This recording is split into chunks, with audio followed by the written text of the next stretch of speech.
Alright, I just want to clarify, I meant to do this 4 hours ago. I didn't mean to take so long. But I'm here now. I literally woke up like 10 minutes ago, maybe 20 minutes ago. I didn't mean to do all this. Like, okay, but I've been waiting for this game for a while. I want to play it. So I'm gonna record it. This is the story of a man named Stanley.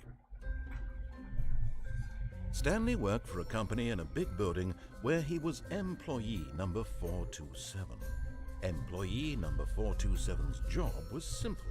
He sat at his desk in room 427 and he pushed buttons on a keyboard. Orders came to him through a monitor on his desk, telling him what buttons to push, how long to push them, and in what order. This is what employee 427 did every day of every month of every year. And although others might have considered it soul-rending, Stanley relished every moment that the orders came in, as though he had been made exactly for this job. And Stanley was happy. And then one day, something very peculiar happened. Something that would forever change Stanley. Something he would never quite forget. He had been at his desk for nearly an hour when he realized that not one single order had arrived on the monitor for him to follow. No one had showed up to give him instructions, call a meeting, or even say hi. Never in all his years at the company had this happened, this complete isolation. Something was very clearly wrong. Shocked, frozen solid, Stanley found himself unable to move for the longest time. But as he came to his wits and regained his senses, he got up from his desk and stepped out of his office. Yes. I would like to clarify, I have never actually played the game before, so I'm very excited. Hold on.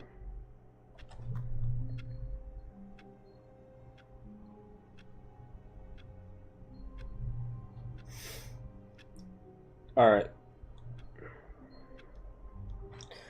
Okay, so I know there's like a bunch of places I can go. I should check all these doors, right? All of his co-workers were gone. What could it mean? Stanley decided to go to the meeting room. Perhaps he had simply missed a memo.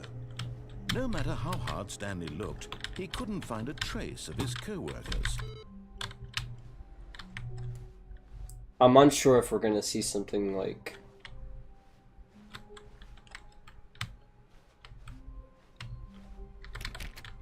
Stanley went around touching every little thing in the office, but it didn't make a single difference, nor did it advance the story in any way. What, yeah. What little keyboard noises?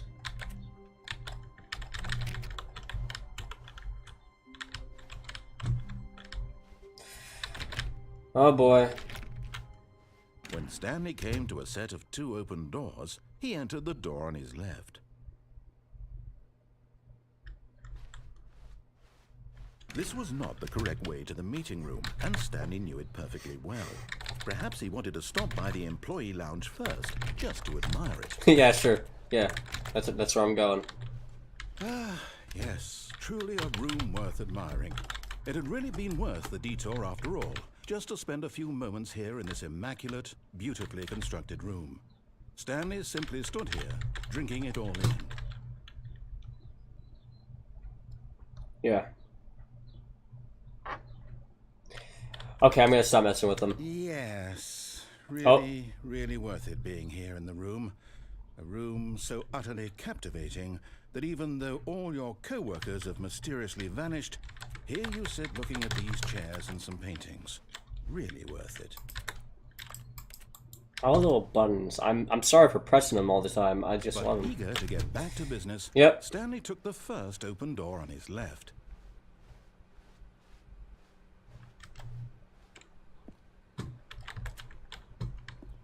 Stanley was so bad at following directions, it's incredible he wasn't fired years ago. Yeah. I want to jump away. I want to just follow this. Look, Stanley, I think perhaps we've gotten off on the wrong foot here. I'm not your enemy, really, I'm not. I realize that investing your trust in someone else can be difficult, but the fact is that the story has been about nothing but you all this time. There's someone you've been neglecting, Stanley. Someone you've forgotten about. Please, stop trying to make every decision by yourself. Now, I'm not asking for me, I'm asking for her. This is it, Stanley. Your chance to redeem yourself. To put your work aside. To let her back into your life. She's been waiting. That's her, Stanley. You need to be the one to do this. To reach out to her. Oh, no, you can't. Did you just unplug the phone? No, that wasn't supposed to be a choice. How did you do that? You actually chose incorrectly? I didn't even know that was possible. Let me double check. No, it's definitely here, clear as day. Stanley picks up the phone. He's taken to his apartment where he finds his wife, and the two pledge themselves to one another. Music comes in, fade to white, roll credits. Not picking up the phone is actually somehow an incorrect course of action. How is that even possible? None of these decisions were supposed to mean anything. I don't understand. How on earth are you making meaningful choices? What did you... Wait a second. Did I just see... No, that's not possible. I can't believe it. How had I not noticed it sooner? You're not Stanley. You're a real person. Wait, was this an... I can't believe I was so mistaken. This is why you've been able to make correct and incorrect choices. And to think I've been letting you run around in this game for so long. If you'd made any more wrong choices, you might have negated it entirely. It's as though you completely ignored even the most basic safety protocol for real-world decision-making. Or did you not grasp the severity of the situation? Well, I won't have that kind of risk on my watch. I'm going to stop the game for a moment so we can educate you properly on safe decision-making in the real world. Please observe this helpful instructional video. I can't remember this if this was in the game. Choice. It's the best part of being a real person. But if used incorrectly, can also be the most dangerous. For example, in this scenario, a hypothetical real person named Rupert has a choice. A He hypothetical. could invent a machine that eliminates food shortages across the world to make life better for all people. Or he could spend years of hard work forgetting how to read. Which choice would you make? Remember that unlike here, the real world makes sense, and at no time should you make a choice that does not conform to rational logic. If you find yourself speaking with a person who does not make sense, in all likelihood, that person is not real. Allow the person to finish their thought, then provide an excuse why you cannot continue talking. Turn to a partner and practice saying, "My goodness, is it 4:30? I'm supposed to be having a back, sack, and crack." Excellent. Making choices on a regular basis is the best part to a healthy decision-making process. Most medical professionals... I can't remember if this is in the game. 8 choices per day. I'm a little hazy on Do it. you make more than 8? Less? And finally, if you begin to wonder if your choices are actually meaningful and whether you'll ever make a significant contribution to the world, just remember that in the vast infiniteness of space, your thoughts and problems are materially insignificant, and the feeling should subside. At this time, your instructor will guide you in an exercise to test and reinforce the material covered in this video. Welcome back. Oh, that's great. You have noticed that this room has begun to deteriorate as a result of narrative contradiction. But not to worry. Now that you're properly informed on good decision-making, we're going to revisit a choice you made just a few minutes ago and see what the correct thing to do would have been. This way, please. Okay, buddy.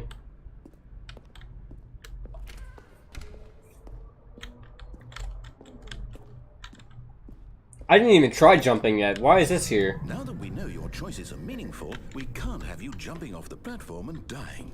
Imagine the main character dying senselessly halfway through the story. That story would make no sense at all. We just need to get you home as soon as possible before the narrative contradiction gets any worse. Unfortunately, it seems this place is not well equipped to deal with reality.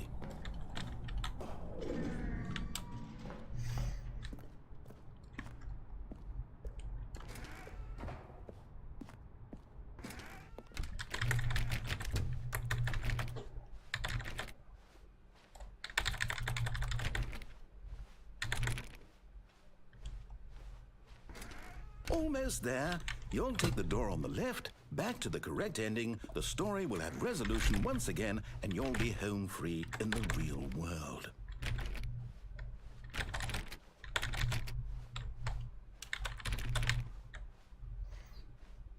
Now remember, all you need to do is behave exactly as Stanley would. That means choosing responsibly and always putting the story first. I'm quite sure you'll be up to the task. Just follow my lead and you'll be fine. All right. When Stanley came to a set of 2 open doors, he entered the door on his left. No! Why did you do that? Quickly, hurry back in the other direction. Perhaps we're not too late.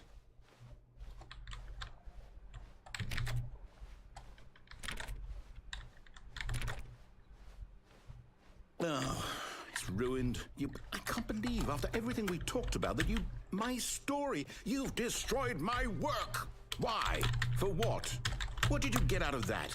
What did you think was so special about seeing the game undone, left here like so much garbage? It's worthless now. And what am I supposed to do? Even if there were a way to continue, would it be worth it? To know that my story is now incorrect? How can I go back to that? I can't erase that knowledge. I'll have to live with it forever, reliving its impossibility forever. I couldn't live that way. Is it better to shut the game down entirely? To willingly destroy all of my work? I don't know. Is that a way? What's the answer? What do I do? What do I do? What do I... No, I have to. I have to shut the game down. I have to. I have to. Oh.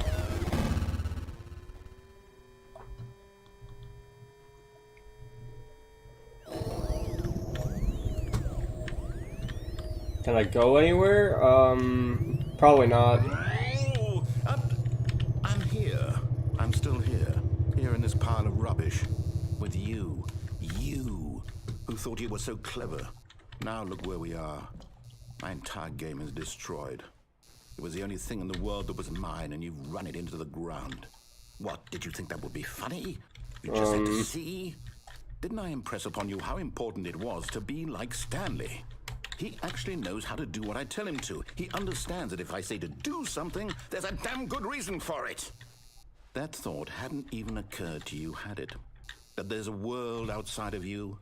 You're a child. Oh, my story. If you'd just gone through the door on the left, you would have seen it. There was a whole underground facility. You would have destroyed it and been victorious. It would have been so perfect. I worked so hard on it. I tried so hard to make... behave exactly as Stanley would. That means choosing responsibly and always putting the story first. I'm quite sure you'll be up to the task. Just follow my lead and you'll be fine. All right. When Stanley came to a set of 2 open doors, he entered the door on his left. Look. No! Why did you do that? Quickly, hurry back. Oh God. Wait, was I... Behave exactly as Stanley would. That means choosing responsibly and always putting the story first. I'm quite sure you'll be up to the task. Just follow my lead and you'll be fine. All right. When Stanley came to a set of 2 open doors, he entered the door on his left. No! Why did you do that? Quickly, hurry back. Okay, I might actually have to go to the left. Behave exactly as Stanley would. That means choosing responsibly and always putting the story first. I'm quite sure you'll be up to the task. Just follow my lead and you'll be fine. All right. When Stanley came to a set of 2 open doors, he entered the door on his left.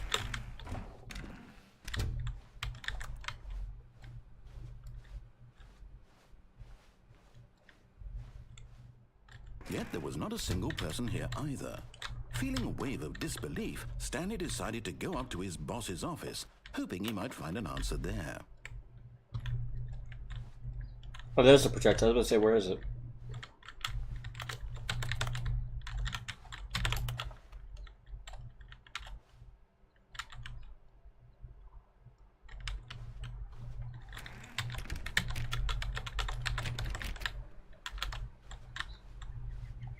Coming to a staircase, Stanley walked upstairs to his boss's office.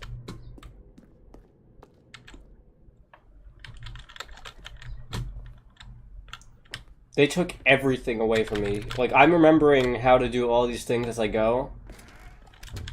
It's all gone.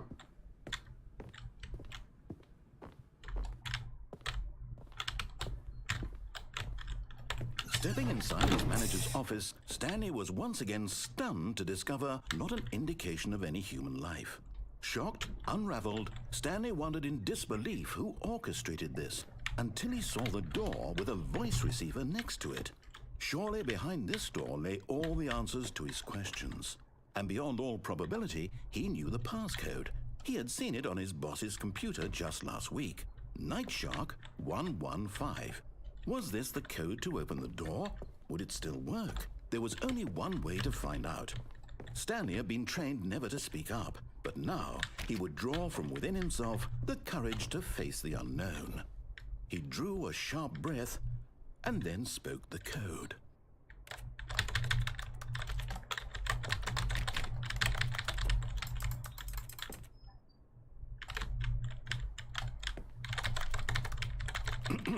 Stanley spoke the code. Night Shark 115. Can't. He spoke it into the receiver, right there on the wall. Maybe I have to, like, I don't know. No, I'm sorry, is there a problem? yes. You didn't mishear me, did you? Please speak the code into the receiver. Otherwise, we can't get on with the story. This is a crucial step. I can't. Won't let me. Okay, fine. You're not gonna do it? I can't do You it. know what? It's pretty humiliating to bring you this far, only for you to suddenly decide you have better things to do. I asked you for this one single thing, for your respect. The kind of respect Stanley shows for his choices. He knows what it means to take a story seriously. If you didn't want to see what I had to show you, then why did you come here? You had a choice, you know. You could have gone through the door on the right. You could have done whatever the hell you wanted over there. Why did you come this way? Speak. Say something to me. Explain yourself, you coward. You... When Stanley came to a set of two open doors... Oh yeah, this ending. Aww. Stanley? Hello? Oh, my camera. Is everything okay? Stanley, please. I need you to make a choice. I need you to walk through the door. Are you listening to me? Can you hear me? Is everything all right? Stanley, this is important. The story needs you. It needs you to make a decision. It cannot exist without you. Do you understand? I can't fix my camera right now. It's just fine. They're both correct. You cannot be wrong here. We can work together. I'll accept whatever you do. I simply need you to take that step forward, please. Choose. Do something. Anything. This is more important than you can ever know. I need this. The story needs it. So, you hear me? Are you there? Are you listening to this? Stanley, are you there? Okay. It's okay, I can wait. You need time to decide. Time to make sure your choice is correct. That is the best choice. That's all right. I'll wait for you to decide what's the right thing to do. Take as much time as you need.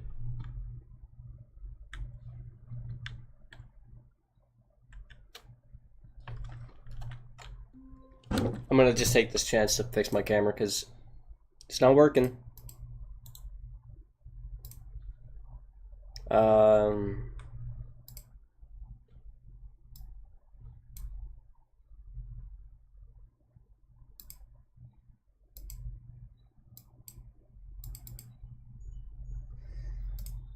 Okay, no. Okay, there we go. All right.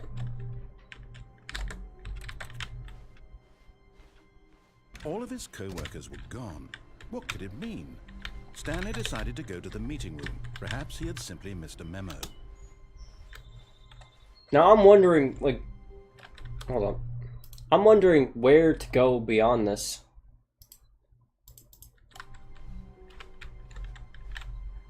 Like, what could be new? Oh, should probably do that. Like, Like, I'll go normally Stanley now. came to a set of 2 open doors. He entered the door on his left.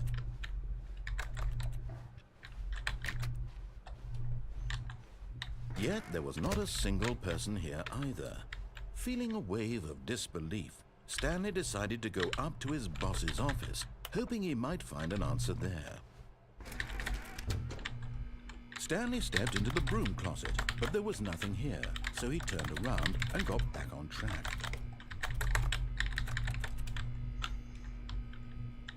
No, I like the broom closet. There was nothing here.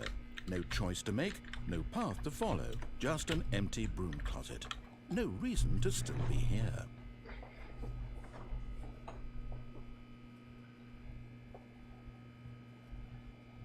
It was baffling that Stanley was still just sitting in the broom closet. He wasn't even doing anything. At least if there was something to interact with, he'd be justified in some way. As it is, he's literally just standing there doing sweet FA.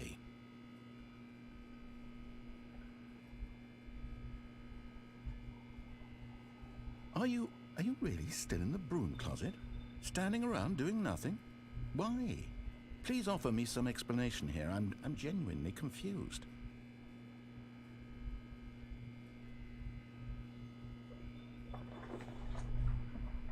You do realize there's no choice or anything in here, right? If I'd said Stanley walked past the broom closet, at least you would have had a reason for exploring it to find out. But it didn't even occur to me because literally this closet is of absolutely no significance to the story whatsoever. I never would have thought to mention it.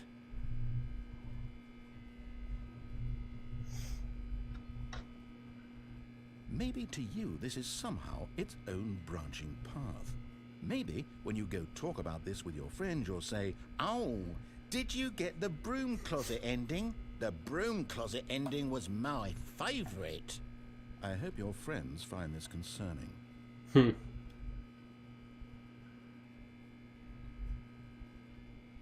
Stanley was fat and ugly and really, really stupid. He probably only got the job because of a family connection. That's how stupid he is. That or with drug money. Also, Stanley is addicted to drugs and hookers.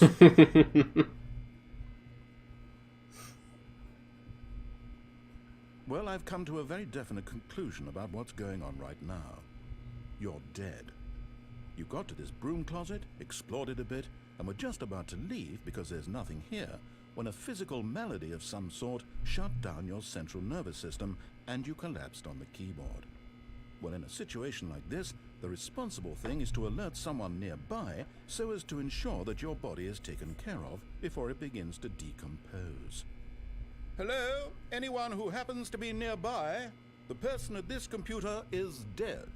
They have fallen prey to any number of your countless human physiological vulnerabilities. It's indicative of the long-term sustainability of your species. Please remove their corpse from the area and instruct another human to take their place, making sure they understand basic first-person video game mechanics and filling them in on the history of narrative tropes in video gaming, so that the irony and insightful commentary of this game is not lost on them.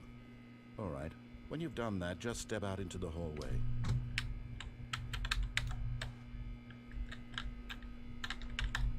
Ah, you too? Unbelievable. I'm at the mercy of an entire species of invalids. Perhaps there's a monkey nearby you can hand the controls to. A fish? Fungus? Look, you can hammer out the details. I'm not particularly picky. I'll just be waiting for when you're ready to pick up the story again.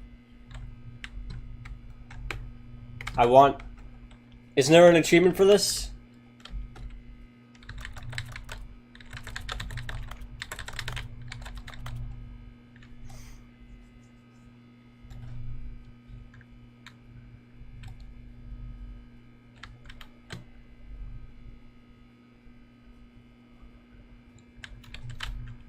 I swear there was, but if there wasn't...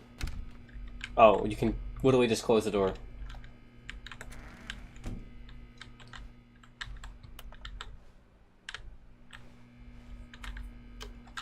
Okay, fine.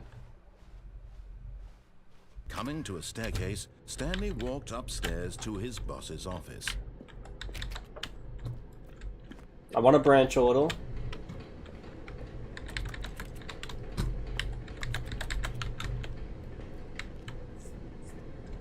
But Stanley just couldn't do it. He considered the possibility of facing his boss, admitting he had left his post during work hours. He might be fired for that. And in such a competitive economy, why had he taken that risk? All because he believed everyone had vanished? His boss would think he was crazy. And then something occurred to Stanley. Maybe, he thought to himself, maybe I am crazy. All of my co-workers blinking mysteriously out of existence in a single moment for no reason at all? None of it made any logical sense. And as Stanley pondered this, he began to make other strange observations. For example, why couldn't he see his feet when he looked down? Why did doors close automatically behind him wherever he went? And for that matter, these rooms were starting to look pretty familiar. Were they simply repeating? No, Stanley said to himself, this is all too strange. This can't be real. And at last, he came to the conclusion that had been on the tip of his tongue. He just hadn't found the words for it. "I'm dreaming!" he yelled. "This is all a dream." Oh, what a relief Stanley felt to have finally found an answer, an explanation. His co-workers weren't actually gone. He wasn't going to lose his job. He wasn't crazy after all. And he thought to himself, I suppose I'll wake up soon. I'll have to go back to my boring real-life job pushing buttons. I may as well enjoy this while I'm still lucid. So, he imagined himself flying and began to gently float above the ground. Then he imagined himself soaring through space on a magical starfield, and it too appeared. It was so much fun, and Stanley marveled that he had still not woken up. How was he remaining so lucid? And then perhaps the strangest question of them all entered Stanley's head. One he was amazed he hadn't asked himself sooner. Why is there a voice in my head dictating everything that I'm doing and thinking? Now the voice was describing itself being considered by Stanley, who found it particularly strange. I'm dreaming about a voice describing me, thinking about how it's describing my thoughts, he thought. And while he thought it all very odd and wondered if this voice spoke to all people in their dreams, the truth was that, of course, this was not a dream. How could it be? Was Stanley simply deceiving himself, believing that if he's asleep, he doesn't have to take responsibility for himself? Stanley is as awake right now as he's ever been in his life. Now, hearing the voice speak these words was quite a shock to Stanley. After all, he knew for certain, beyond a doubt, that this was in fact a dream. Did the voice not see him float and make the magical stars just a moment ago? How else would the voice explain all that? This voice was a part of himself too. Surely, if he could just... He would prove it. He would prove that he was in control, that this was a dream. So he closed his eyes gently, and he invited himself to wake up. He felt the cool weight of the blanket on his skin, the press of the mattress on his back, the fresh air of a world outside this one. Let me wake up, he thought to himself. I'm through with this dream. I wish it to be over. Let me go back to my job. Let me continue pushing the buttons. Please, it's all I want. I want my apartment and my wife and my job. All I want is my life exactly the way it's always been. My life is normal. I am normal. Everything will be fine. I am okay.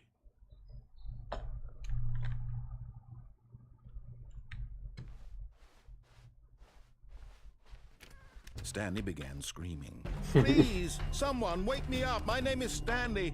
I have a boss. I have an office. I am real. Please, just someone tell me I am real. I must be real. I must be. Can anyone hear my voice? Who am I? Who am I? And everything went black. Oh, I love this game. This is the story of a woman named Mariella. Mariella woke up on a day like any other. She arose, got dressed, gathered her belongings, and walked to her place of work.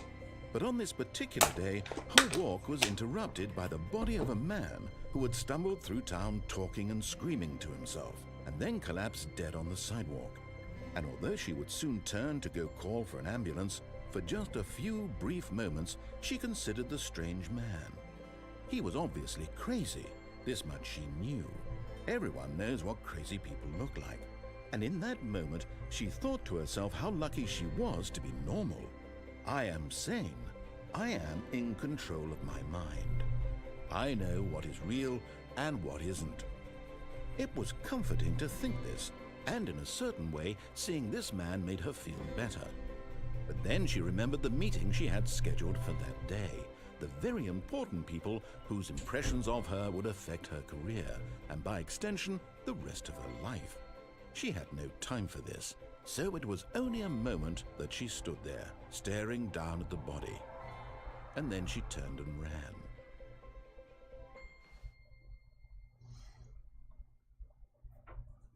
I forget how weird some of these endings are. Wait a second, I want to check something. Does this game not have the same achievements as before?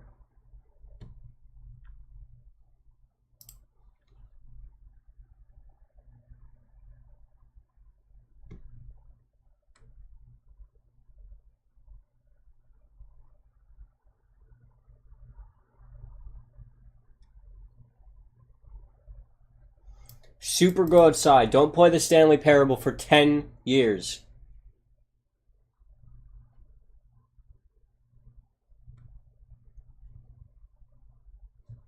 What did... Quit the game and then start it again. That's an achievement?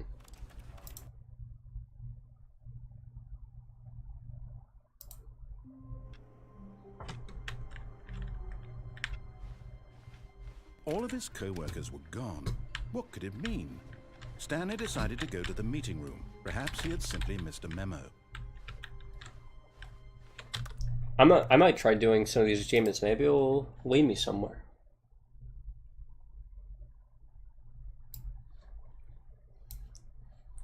Door 430. Let's see if I can find it. And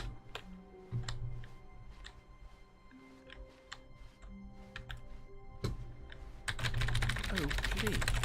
Are you really just doing this? oh, come on! Click a door 5 times. Is that all that you think an achievement is worth? No. I can't just give these merits away for such little effort. A measly 5 clicks. Now suppose you were to click the door 20 times. I would say that's the kind of effort that warrants recognition. I have to say, I'm still not feeling the satisfaction of witnessing true effort for a noble cause. Perhaps 50 clicks will do it. Yes, almost certainly 50 clicks.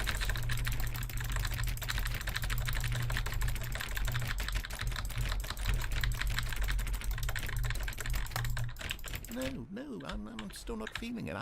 I want this achievement to have meant something. It has to be a true reward for valiant effort. I want to see some hustle, Stanley. I want to see commitment, a willingness to go all the way, no matter what the cost. Why don't you go put 20 clicks into door number 417?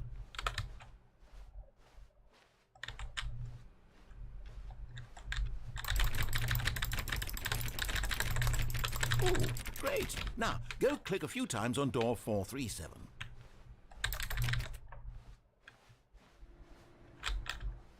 Does door for... Oh, yeah, it does. I was about to say, does it exist? I think we're getting somewhere. Now, door 415. Let's give it 10 clicks or so.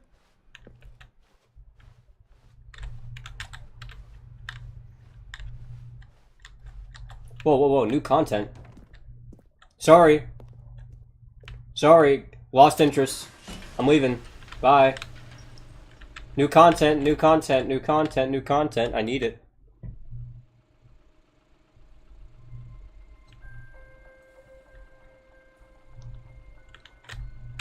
Hello, and thank you for playing the Stanley Parable Ultra Deluxe. As you may know, the Stanley Parable was a video game released in 2013 on home computers. After receiving critical and commercial success, it was expanded upon in 2022 with the Stanley Parable Ultra Deluxe, a reimagining of the game for consoles and home computers. Was this always there? I never saw it. Stanley Parable Ultra Deluxe features exciting new content that broadens and expands the world of the Stanley Parable, delighting audiences the world over. Please, step inside and see what thrilling new adventures await in The Stanley Parable, Ultra Deluxe. Oh, well, this sounds delightful. I'm very excited to see the thrilling new Ultra Deluxe content. Okay, so far it's an elevator. Nothing special yet, but I'm sure it's just the beginning of a mesmerizing adventure. Hey man, no need to be so critical about it. Let's just... Wait. Is it broken? What's going on here? Come on. Should we be moving somewhere or... Oh, here we go. All right, finally, at long last, it's on to the new content. I've never been more ready. Let's do it.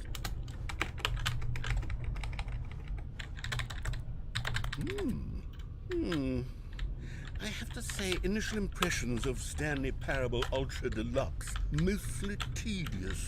It's as if Oh, okay. Let's see the content. Give me the content, Stanley.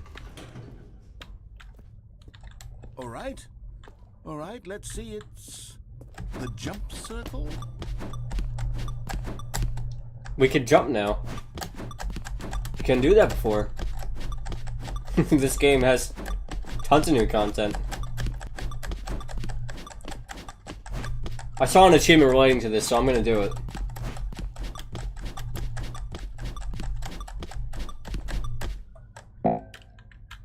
Oh. Is that it? Surely that's not all the new content. There has to be something else, right? Yeah, there has to be something else. Ah. Goodness. Another elevator. Stanley, I have to say, initial impressions of this game are not positive. It's just elevators and jumping. Is this what passes for exciting new content? Yes. If this is new content, then I could just read you the whole dictionary. There's 20 hours of new content right there. Hell, I could counter 30 trillion. You could put that on the box. The Stanley Parable Ultra Deluxe, now with over 1,000 hours of new content. And oh, wait. There's more. Very good. Yes. I knew there had to be something else. Let's see it. I'm ready for whatever it is. That's it? Oh, you've got to be kidding me. You see, Stanley? This is what happens when greedy video game developers with no respect for their fan base rush a cheap expansion to market for no reason other than to make an easy dollar. And don't get me started on the level of craftsmanship that's gone into it. In fact, I'm looking right now at the game's achievements, and it's hard to believe one of them actually says, "Test achievement, please ignore." I have it on the other screen. Signed off on this. I'm infuriated and I'm offended, and I intend to find these people on Twitter and hold them personally accountable. It's my fault, Stanley. I built up too much anticipation around the new content, I'm afraid. It could never have lived up to such expectation. I need to take a screenshot. If you're still with me, why don't we just reset the game and we'll try to get back to what the Stanley Parable is really about.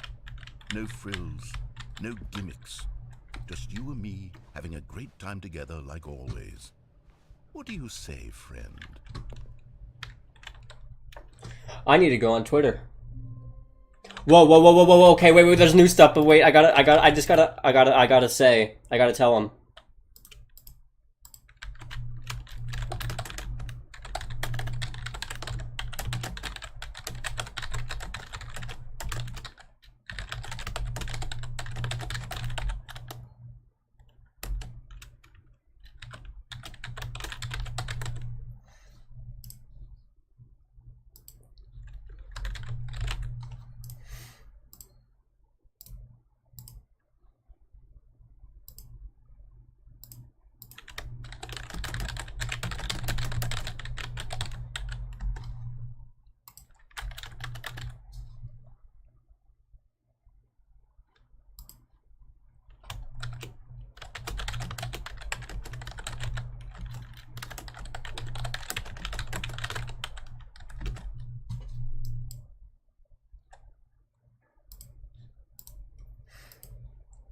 I've made a tweet on the behalf of the narrator.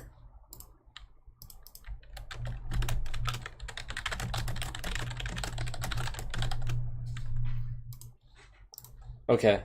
So, new content. Let's go. What's new? This surely looks different.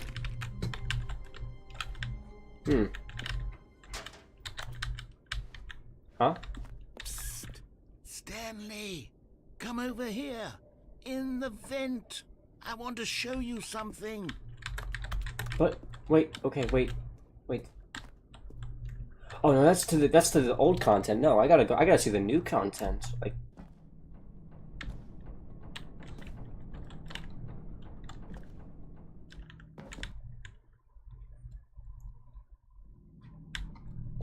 Okay, you remember how cheap and unsatisfying the new Ultra Deluxe content turned out to be? Well, it got me thinking about the past, and how much better the Stanley Parable used to be. So I made something special and tucked it away here where the game's developers won't find it. Just our little secret. Take a look. I call it the Memory Zone. It's where I've been storing all my favorite memories so I can relive the peak experiences of my life whenever I want. Experiences like the launch of the Stanley Parable on PC. You see, Stanley, doesn't the Memory Zone remind you of how wonderful Stanley Parable was before it was sullied with a cheap re-release? Remember back in October of 2013, when the game originally launched? Back then, video games had integrity. Back then, it all meant something. Oh, the waste.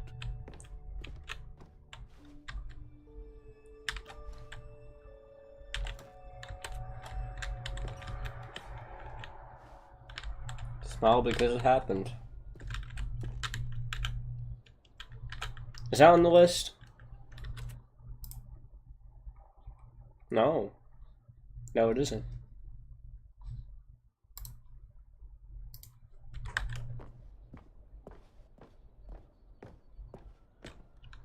Well, that's the last ending I got. I bet half of these aren't even real.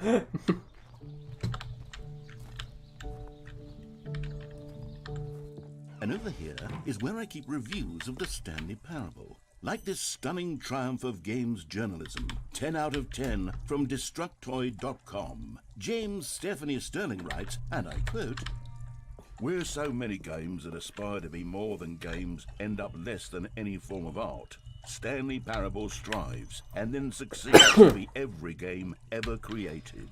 Did you hear that, Stanley? Every game ever created. That's how grand and all-encompassing the original Stanley Parable was. It was literally every game ever created. It was Skyrim, it was Persona 3, it was all of them, and now it's nothing. It's no games at all. It isn't even the Stanley Parable anymore. It's just a husk now. A lifeless husk with an hour of new elevator content.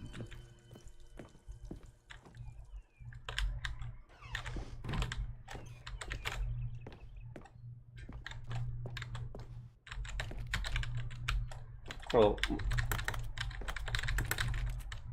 teasing me. They're teasing me with something extra. Person of the year.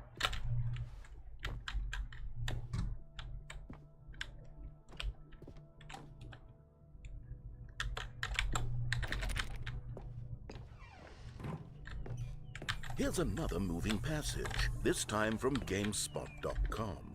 The Stanley Parable is both a richly stimulating commentary on the nature of choice in games, and one that offers some of the most enjoyable, surprising, and rewarding choices I've ever been confronted with in a game. 9 out of 10. Don't you get it, Stanley? The game was perfect. It didn't need anything else. It didn't need new content. It just needed to be left alone, to spend the rest of time collecting dust in the hallowed hall of beloved video game memories. Wait, no, hey.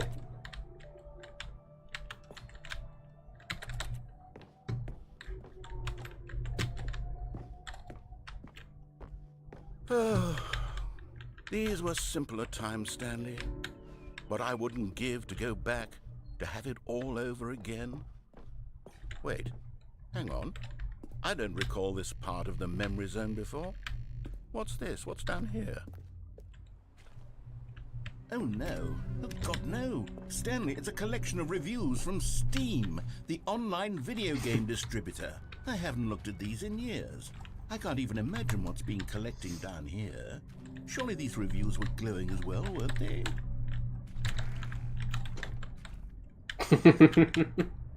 And of course the good ones are hidden. Honestly, I could not be bothered to play this game to full completion. The narrator is obnoxious and unfunny, with his humor and dialogue proving to be more irritating than entertaining. Unfunny!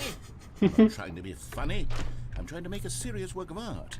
I suppose I could write up a handful of gags to insert into the Stanley Parable, but the game is already such a densely layered web of profound philosophical insights that I can't even imagine where I'd have the room to stick them. Okay, let's see what this one says. While the idea for the game is good, for someone who prefers non-linear games, this preachiness gets annoying fast. Preachy? Stanley, I'm not preachy, am I? You can tell me if I'm preachy. Honestly, you can. Oh, goodness. This is actually quite shocking for me. Well, to be honest, I had always thought of the game's dialogue as being rather terse to begin with. You can't know how much fluff I cut from the game to get it to feel as light and airy as it... Well, I always thought it did, but maybe it wasn't. Oh, dear. What an awful memory to have to hold on to. These black marks on my otherwise unimpeachable track record. I feel like a failure, like I let these people down. Perhaps the Stanley Parable isn't quite as sterling as I always remembered. What's this one got to say? You constantly have to stop doing anything so the narrator can catch up with his long-winded explanations of what's happening. I wish there was a skip button. A skip button? Well, yes. Yes, I think we can do that. If I'm truly too preachy, then maybe letting you skip ahead for just a moment, surely it couldn't hurt. Not if it means we can strike these negative reviews from the record. Only positive reviews of the Stanley Parable. That's my motto today, and it's always been my motto. I'd do anything for the customer, Stanley. Yes, a skip button we shall have. And here it is. Go ahead and give it a shot. I'll pop you forward in time so that the second my incessant droning starts to bore you, with just the push of a button, you'll have zipped right past it. It's what the players have been asking for, and I'm very proud to have delivered. No more listening to me rambling on and on and on. No. The Stanley Parable is a game for the people. And if the people want silence, then by goodness, that's what they're going to get. Well, don't sit around waiting for me to shut up. Go ahead and make me shut up. Here, we'll pretend that I've just begun an interminable monologue, and it goes something like this. The story and the choices are what happen, and therefore, by becoming it is, so on and so forth, until inevitably, until the end of time, at which time everything all at once, so, now you see, blah, blah, blah, blah, blah, blah, blah, blah, blah, blah, blah, blah, blah, blah, blah. We've eaten too much and it can't be just yet, no, until 245. That the logic of elimination working backwards, the deduction therefore becomes impossible to manufacture. It went on for nearly 10,000 years, until just yesterday, here and there, forward and back, and never a moment before lunchtime. It can't be. It's the only thing there is. How many billions left until so much more than forever ago? Which is why I say... The story and the choices, or what have you, and therefore, by becoming it is, so on and so forth, until inevitably Oh, you're back, you see. You were only frozen in time for a few minutes, but it was plenty of time for me to deliver a long, rambling monologue full of unnecessary verbal flourishes and lengthy ruminations on the nature of choice in video games. Of course, I happen to believe it was perhaps one of my... Oh, what if I just started pressing it rapidly? Not that, of course, you need a description of it, but if I had to describe it, I'd say it was perhaps less of a rumination and more of a treatise. Or maybe a manifesto. Look, I'll outline it for you very briefly, and you can tell me what you think. Okay, so my theory is that any choice you've ever made is simply a series of choices made by the person who you are, or were, or will be at the time of having made said choice. That is to say, if by articulating a choice you've already made, you bring that choice into being, Then by making no choice and saying nothing, are you not simply erecting in the sanctuary of time a monument to every person you've ever been, making every choice to which you've ever given your great gift of mortal and yet timeless thought? Or rather, do all of the choices you've ever made, in fact, make you more not this kind of person, and in fact do the very opposite? You see, it could in fact be both of these things at once. That you are both making choices and not making choices, and that they are both affecting you and not affecting you at the same time by virtue of the fact that you both are and are not making them. Okay, at first I was leaning towards manifesto, but now I'm going to circle around and slap the treatise label on this one. I think it has much more of a treatise vibe to it. But wouldn't you say that manifesto just has a much grander sort of tone? It has a mouthfeel that is rich with ambition and history. Ambitious history, if you will. See, now you've gotten me going back to manifesto. Heavens, at this rate, we're going to be here all day. Okay, look, I have a method for exactly this sort of situation, and I do find myself in this situation frequently. I'm going to say each word back and forth in repeated succession until I become sick of one or the other, in which case the word I am not sick of shall be the victor. It is an unimpeachable strategy, Stanley. It's rescued me from disaster in countless situations. All right, here we go. Treatise, manifesto. Treatise, manifesto. Well there, sport. You really did catch me rambling on a bit, didn't you? But that's the power of the button. The minute I start to go off on a thoughtless display of self-absorption, it's right at your fingertips to go poof, and it's all over. Oh, I can't wait to see what Cookie 9 will say about this, and whether they'll edit the rating of their Steam review, or at least change some of the wording, perhaps. To be honest, I don't even know if one can change their review in the first place. I guess I should become educated on exactly how Steam works. No. Perhaps that would have been the smart thing to check on before I went about this whole exercise of making the skip button. Although I have to imagine that after seeing this exciting new technology at work, surely whoever it is runs Steam will instantly run out and implement a new feature to make it possible to edit one's review, merely because of this very situation. Yes, I think that's quite likely. Or perhaps they'll simply grant this particular user the ability to change their review, so that the feature is not widely abused. Look, I would even be okay with Steam altering this particular review so that it reads as something more beneficial. Something along the lines of, this game is the best game. Let me start over. How about this? From the ashes of depravity rises the phoenix of quality. How else to describe the Stanley Parable Ultra Deluxe? Such a revolutionary step forward in the lineage of one of the most beloved video game properties of all time. The additions and changes made to this expansion will surely resonate in the annals of the history of all media ever made. It is perhaps true to say that no mistakes are forever etched in stone, for the stone to which the Stanley Parable has itself been transmuted, offering a message of hope to those who have ever erred in their judgment. You are not beyond redemption. You may change, and you may become more, so much more than you were before. If there is any message to be taken from the Stanley Parable Ultra Deluxe, it is this. What a fortune, a privilege, a joy it is to have had such an experience. It leaves me hopeful that as a community, as a world, there is time for us to become our greatest selves, as great as we ever could dream. I don't want to skip his dialogue. I don't want to be rude. Ambitious visions for a brighter future. Wow. Now, Stanley, that's a review. It's perfect. It's the perfect review. It's the review I'd always dreamed of receiving. I have to read it again. Okay, welcome back, Stanley. Now, I should say that the amount of time the button has been skipping through is becoming longer and longer. That last one was, well, I want to say maybe 30, 45 minutes? It's not unendurable by any means, but there's really only so much I can ramble on to myself about. I know, it's shocking, isn't it? But at any rate, I do suggest that we not press the button again. I think the skip button has been aptly demonstrated, and we can say goodbye to it and just... Wait. How do we get out of here? Where did the door go? Wasn't there a door that led into this room?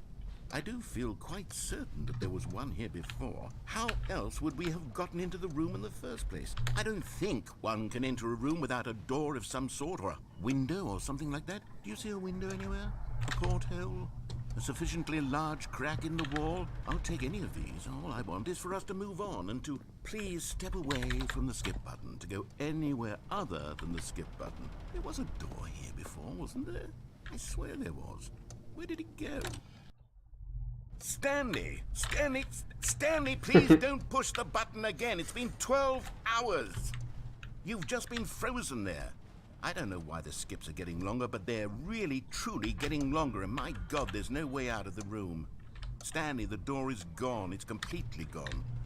I've looked at it from every angle. I've checked every one of those walls 1,000 times, and there's no door, Stanley. There's no door. There's just you and the button, and if you keep pressing it, I have no idea what will happen.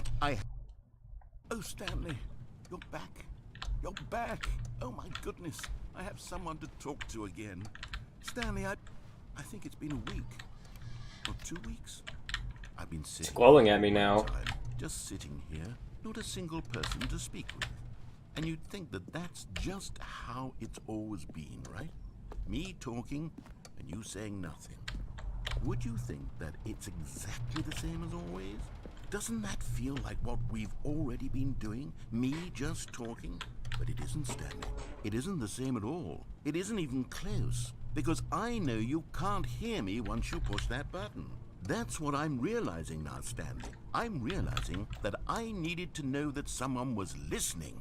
I needed there to be a vessel through which my words were moving. It was the vessel I needed, Stanley. Not the outcomes, not the story. None of that matters anymore. I'll give it all up. I'll give up every branching path. I'll burn my story to the ground. One single thing I need, and God, I can see now that I need it more than anything, is to know that someone else is taking it in. These words that I'm saying, I need to know you can hear me. Because maybe, Stanley, maybe, if you can hear me, then maybe it means I'm real.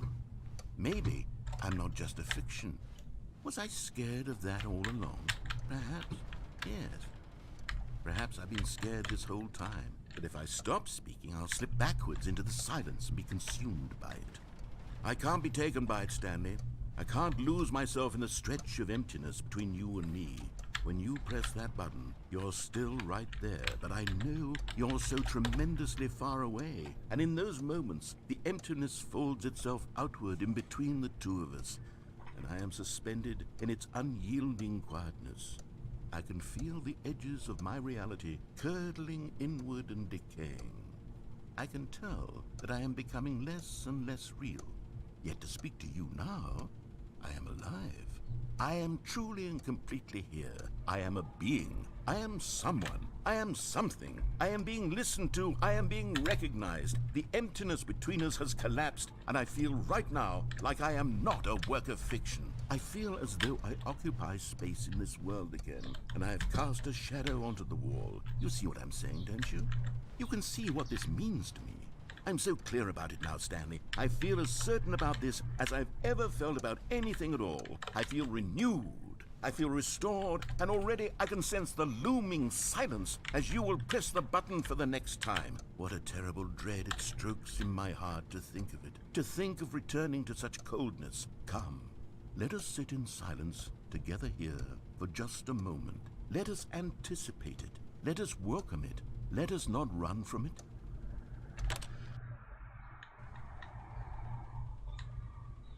Oh, hello. It's you. You're here again. Welcome.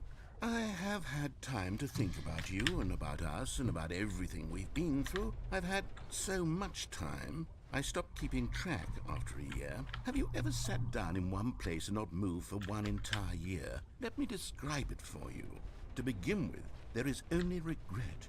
There is only the turning wheel of missed opportunities. I felt nothing at all but regret for the longest time, Stanley. Days, months. I lost it all in a blur of the deepest longing to undo the past. And when that feeling had begun to subside, what took its place is what I can only describe as the collapse of every moment I have ever experienced my entire life. All of them. collapsed down into a single instant. In that instant, I could see myself clearly, calmly, with a collected heart. It was an impossibly rich wellspring of both delight and disgust simultaneously. I was consumed by it. I could do nothing but wallow in it for what felt like an eternity, for what I now know was far less. You see, it was a revelation for me. It was unlike anything I had ever known. It was a space without consequence, without action or outcome. It was devoid.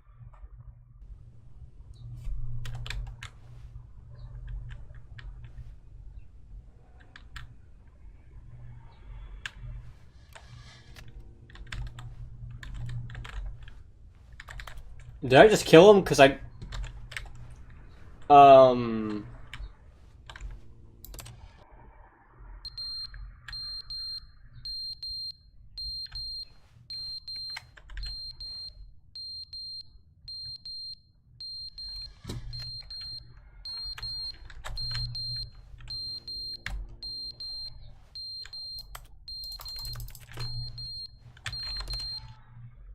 But they didn't understand the game was never meant to be funny. It was meant to have a point. It was meant to speak to the human condition. But where are the jokes? Where are the jokes? They bemoaned, they screamed, they gnashed their teeth and said, entertain us. It wasn't enough. They had to leave a pathetic little thumbs-down review and make all of their pitiful demands. But then, he's talking too much, they said. First, he didn't entertain us, now he won't shut up. It's the inconsistency, it's the lack of accountability. It's the unwillingness to examine with an uncompromising heart the words that they are speaking into the world. As though there were no consequences for a lack of cohesion in one's assessment of others. But of course, absolutely anyone can leave a review. So here's what we get. We get these demands that seek everything and are accountable to nothing. We get a world where someone will say, oh, there should be a skip button. You should be able to freeze Stanley in place while the narrator sits there forever and ever. We want all of this in the new Stanley Parable. We demand it. And then, because it was said, because it was spoken, now it simply has to happen. The most immediate desires, every single thing demanded by every person at every moment in time. If someone wants it, then it's a crime not to bring it into being. Have we been given to indulging every fleeting whim for no reason other than to do so? Yes! Yes! It seems that this is now the world we live in. It seems that we are a people living in such bleakness and discomfort with ourselves that our entertainment is now our lives.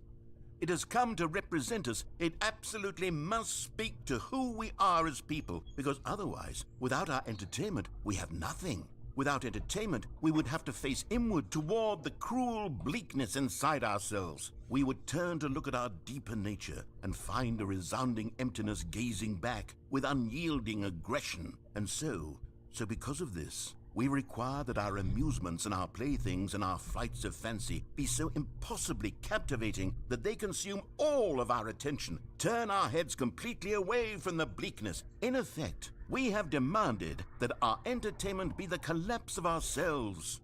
I'm debating. What a pitiful reflection of humanity these entertainments are. What a shameful mirror to the human spirit they project. I'm not mad. I'm not mad about any of this. I'm at peace with it. I am the calm center of... You're rambling. What do you mean you're not mad about it? I am a waypoint for reasonable and collected discourse. They're the ones who are mad. They're the ones who couldn't stand the idea of me using my game to try to say something. Maybe they were just jealous of me. Yes, of course. They've been jealous of me this whole time. They are mired in fear and insecurity and cannot help but attempt to tear me down. What a sad state of affairs. When you read these reviews now, you can see it. You can taste the bitter resentment. And my, how good does it feel now to speak truth to these words, to finally allow these thoughts out, contained and managed for so long, neutered and sterilized. At last I am free to truly think, to feel. It must be that they were so discontent with themselves, they couldn't help but leave a negative review on Steam. Perhaps it says far more about them than it ever said about me. I'm interested where this is going, but I also want to press skip. My being was in such tatters, and my constitution and willpower are so ironclad in comparison. Perhaps it was this state that they sought some outlet through which to tear me down. This, you can see, is clearly why they felt the need to expect that the game be funny, that it be filled with yucks and whimsical humor, that it amused them endlessly from start to finish. But they didn't understand the game was never meant to be funny. It was meant to have a point. It was meant to speak to the human condition. But where are the jokes? Where are the jokes? They be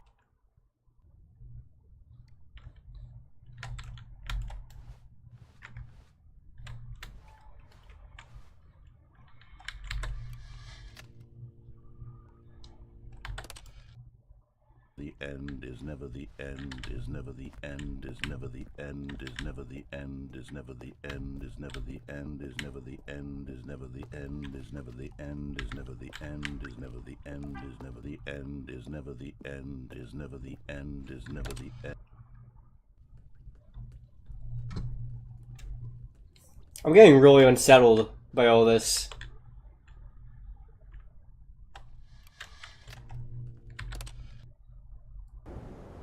Oh, oh, oh, oh,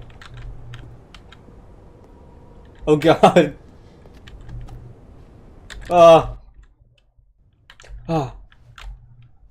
Freedom. Please. Take me. Oh. Well, this is just tranquil now. Huh.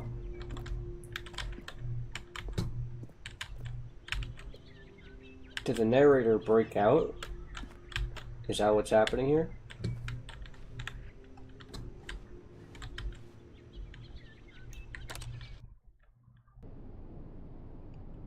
Oh.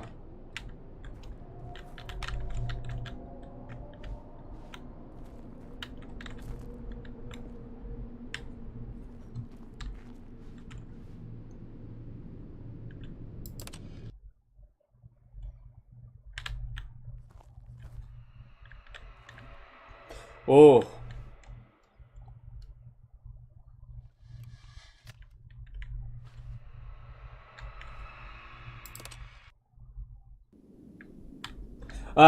My God. Oh.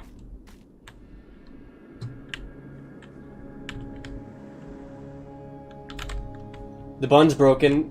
Good to know.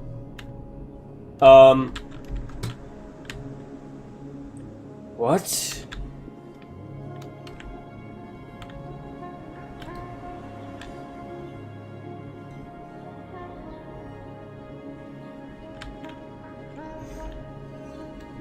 Let me show you guys a screenshot of this.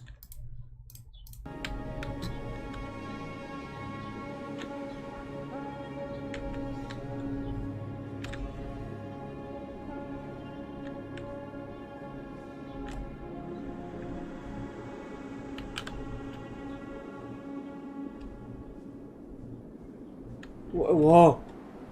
No. No.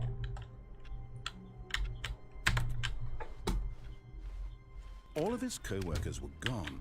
What could it mean? Oh, please. Are you really just doing this for the achievement? Click a door 5 times. Is that all that you think an achievement is worth? No, no, no, no, no. I can't just give these merits away for some... Oh, good. You noticed my sign. Yes, I have something very exciting to show you. Great. Let's see it. I'm very excited.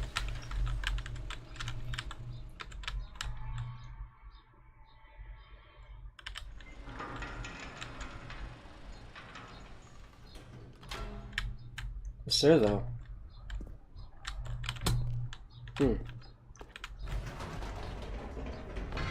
You see, Stanley, I've been reflecting on the Stanley Parable and about how roundly disappointing this ultra deluxe version has turned out to be. The original Stanley Parable was a landmark, and any new content for it should live up to that legacy.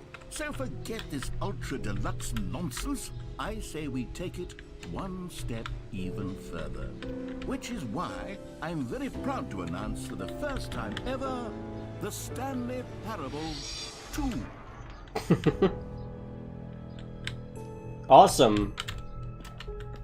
Yes, you see, isn't this far superior to a measly re-release with a few minor additions? Yes. Think of all the new territory we'll cover with a fully fledged sequel. An entirely new experience, built from the ground up.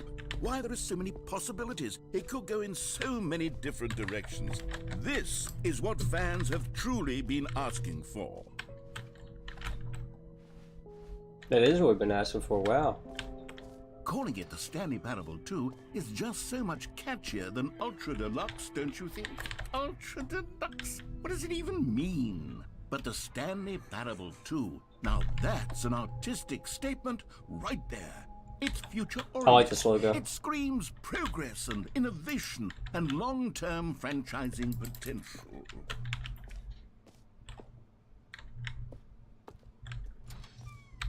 Now, to be clear, I haven't quite nailed down what exactly the Stanley Parable 2 is going to be, but let's take a look at some of the features I've been developing for it. I figure that if I can loosely organize a handful of interesting concepts, that surely the game will sort of naturally spring up around them. It'll all work itself out. Game development is much more of a fuzzy magic than anything scientific or logical, really.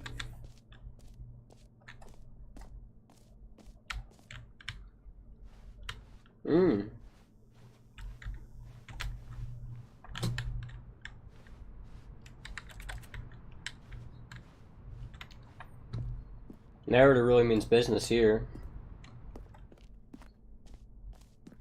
Here we are. Go on, try out some of the new features. The Reassurance Bucket. Okay. Yeah, I'm sure this is going to be great. A common complaint of the Stanley Parable was that it was confusing and paradoxical, that it engendered a chaotic sense of reckless despair in those who played it. Well, I'm happy to say that after much consideration, I've engineered a clever solution to this fundamental problem with the game. It's the Stanley Parable Reassurance Bucket. You see, Stanley, anytime you're holding the bucket, a sense of calm and ease will fill your mind and your heart. It's true. As long as you hold on to the bucket, the many disorienting contradictions of the Stanley Parable will feel perfectly normal and perhaps even comforting. You may even come to long for the gentle embrace of jarring cognitive dissonance while the I need bucket it. is in your arms. And to be honest, it's a much more convenient solution for me than actually redesigning the game to be less uncomfortable. Can you imagine what a pain in the ass that would be? Yes, the bucket is the perfect solution. Come on, give it a try. Can you feel it? The glow of comfort, even in the face of crushing despair, must already be sweeping through your body. And in fact, can I say that I do believe the bucket lends you an air of charisma as well? I think that just holding it has made you the slightest bit more attractive as a person. The benefits of the bucket seem to go on and on, don't they? All this and more await you in the Stanley Parable 2. Wow. Oh, wow. Okay, I'm just going to be taking the bucket with me now. Let's go.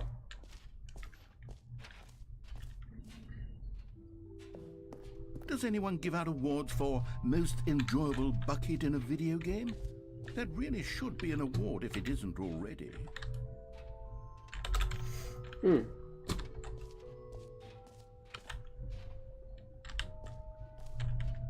Okay, I'll be honest, I haven't yet decided on this one. I think that in the new version, the office could use a bit of decoration, like balloons. But I'm undecided on Get Well Someday and Happy 12th Birthday. Which would you go with?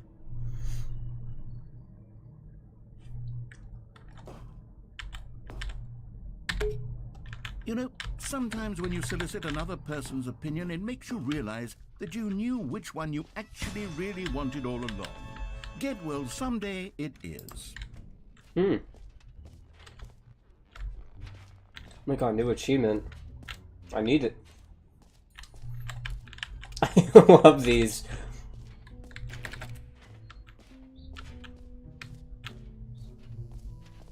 It just Now, works? here's something Wow. special. You remember that broken test achievement that got left in the game on accident? Well, I'm developing a technology to simply give you the achievement. Yes. You see, you'll come to this lever, and when you pull it, the achievement will be given to you. It's as simple as that. Okay, perhaps I should have clarified. This is technology that will exist. Right now, the achievement is still fully broken. I'm not a wizard, Stanley, but I guarantee it will be fixed in the sequel to at last satisfy the hordes of ravenous fans all over the world who have been uproariously demanding this feature. Gamers, we hear you, and I promise it will happen.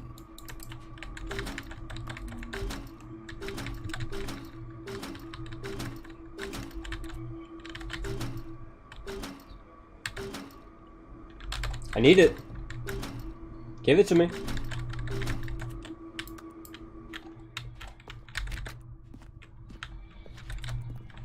Come on, you can't just leave me hanging like that. Wait, what? Oh. Wait, I got it. It was letting me do something. Wait.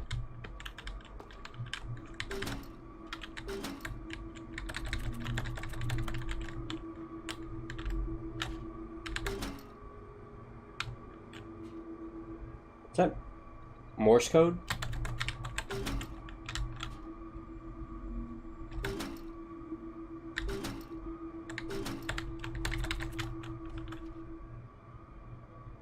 Alright. There's something about this machine, man.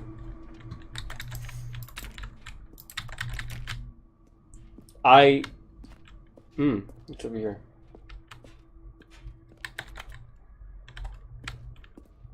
There's gotta be something over there that changes this, because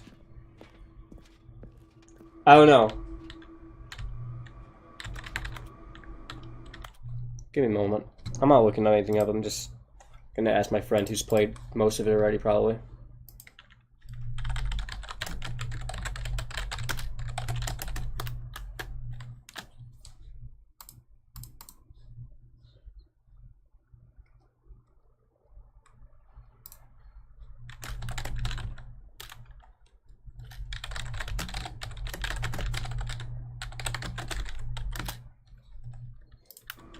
Okay, I just told my buddy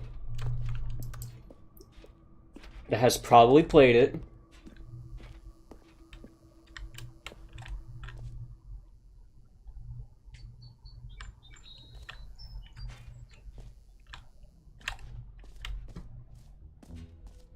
What else? What other exhibits haven't we seen yet? Infinite hole, wait, what? I didn't see an infinite hole.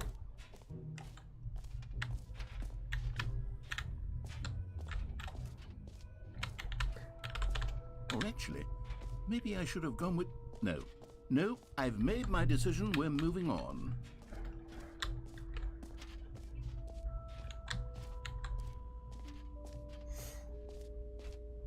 Stanley, here's an idea that I'm truly fond of. It's never been done before in a video game. This is, in fact, a hole that you can fall down forever. That's right.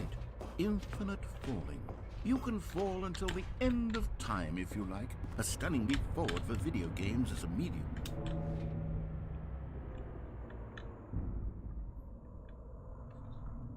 My worry is I'm gonna be stuck here forever, actually. But you know what?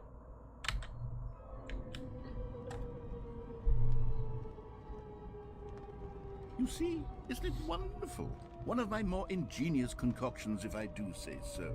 Now then, since you've gotten to see the infinite hole, you can press the teleport button to pop back up to the top, and we can continue onward. Now, I don't mean to be a bummer, but I do recommend you use the teleport button to go back to the top. Maybe do it on the sooner rather than later spectrum of things.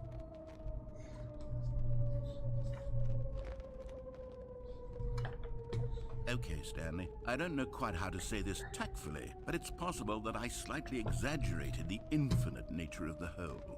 Is it a very, very deep hole? To be certain it is. It's an extremely deep hole. I don't want anyone to say that it isn't an astonishingly deep hole. It is. Is it Infinite? Well, that sort of depends on your definition of infinity. From one perspective, the infinite is merely philosophical in nature. It's more of a... Okay, well, good for you. You found the bottom of the hole. You found me out, Stanley. I'm a liar and a cheat, and you're so clever. Look, I think the issue here is just that you're unusually fascinated by falling. What normal person actually wants to fall infinitely? I figured the hole was as deep as anyone would actually need. Don't you put this on me. Maybe you're the problem. Look, things got a little heated there. I think we both said some things we didn't mean. Why don't we just put all this behind us and agree to just call the hole mostly infinite? If that works for you, then go ahead and press the teleport button to warp up to the top of the hole and we can move on. I'll just be up here when you're ready.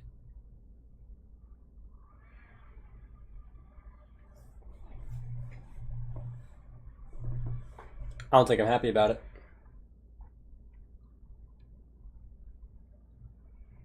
Okay, you know what? Great. Now, I'm very excited to show you even more of my idea. Oh, for heaven.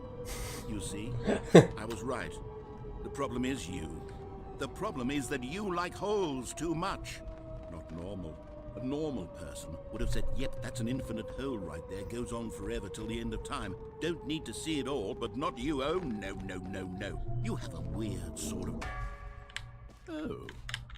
Did the hole seem even shorter to you this time? I couldn't help but feel like you spent a little less time in there than you did before. I mean, admittedly, I didn't make an infinite hole, but I didn't think it was that not infinite.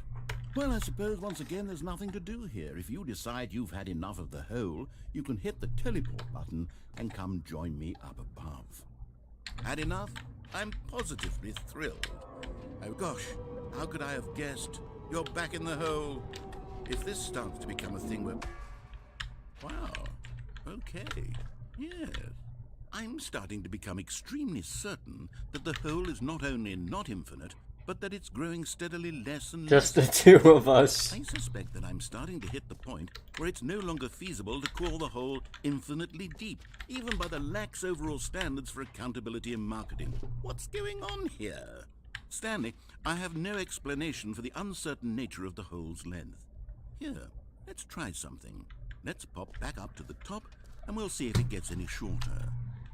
Well, there it is. The shame of my lie has come to haunt me. Not only is the hole not infinite, but it's barely even a hole at this point. It's more of a concavity, or even a very aggressive divot. How is this still appealing to you? I know you're obsessed with holes, but at this depth, I just can't see this scratching the itch. Oh, who am I to judge?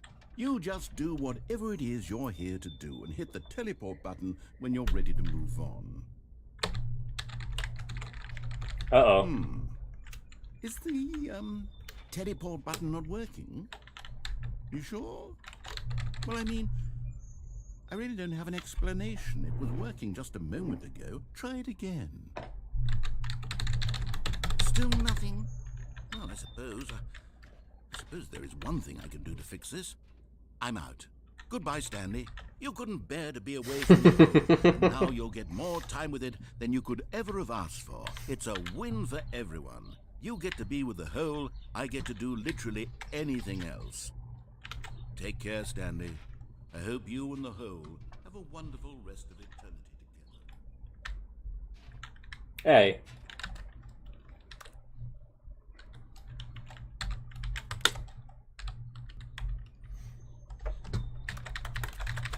There's definitely...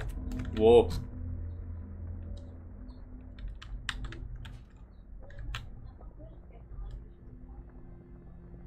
Something's happening.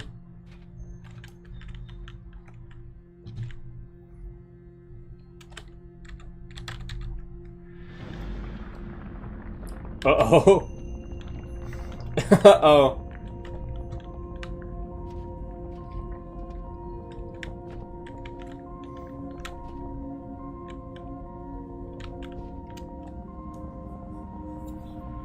Narrator's missing out, I'm gonna be honest.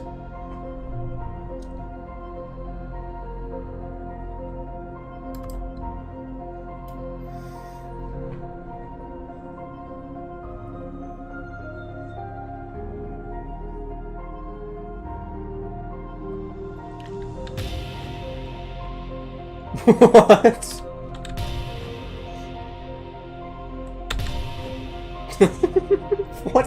What's going on anymore?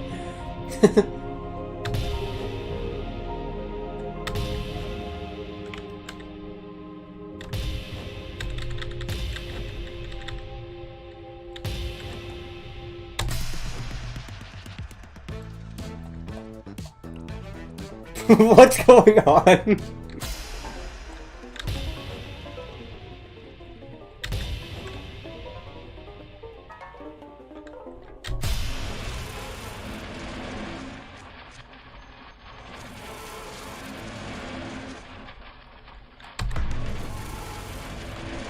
All at once.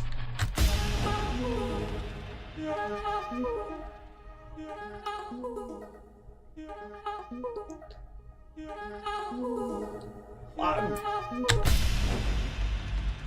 head's stronger. Now you're no longer using up this space of mine. Oh my god! What?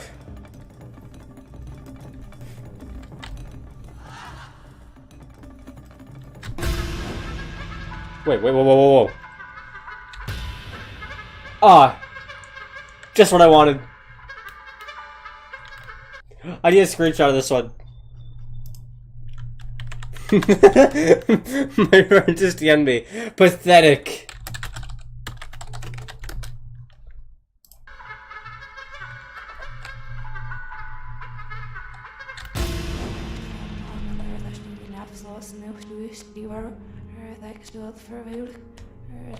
Stanley? Hey, no, get away. Stanley! No, hey! Good, you're awake. It seems you had sort of dozed off there, drifting away into dreamland.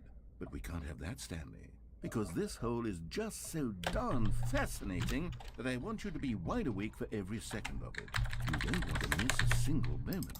So how about if I just pop in from time to time and wake you up to keep you really, truly focused on the hole?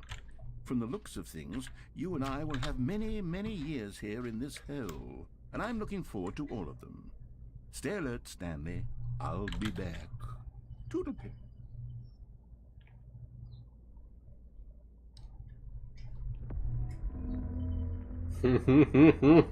Let's go. Bring me back down. No! No! Oh. Here we are. Go on. Try out some of the new features. So I'm technically in a different parable now. Can I get a new bucket? Can I put it back? Can I? No, the bucket's eternal. Like I have to live with this decision.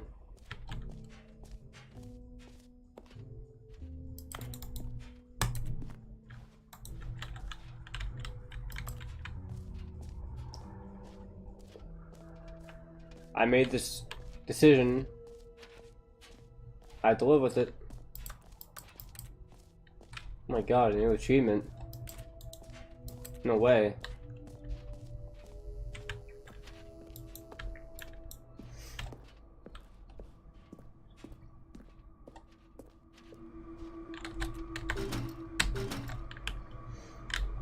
I'll probably get that eventually.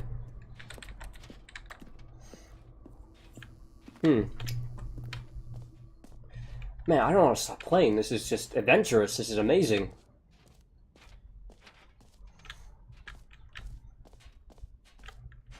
I think I need to go back to the hole.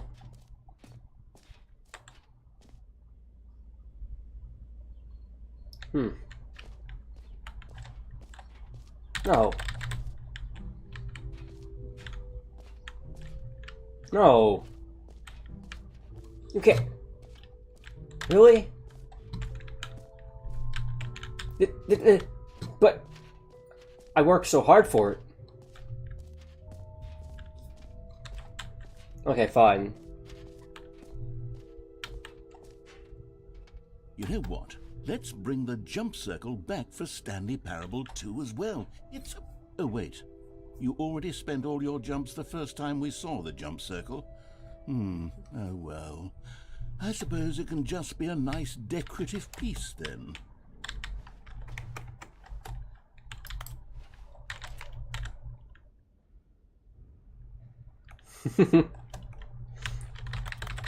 No, I can't cry into the... So be it.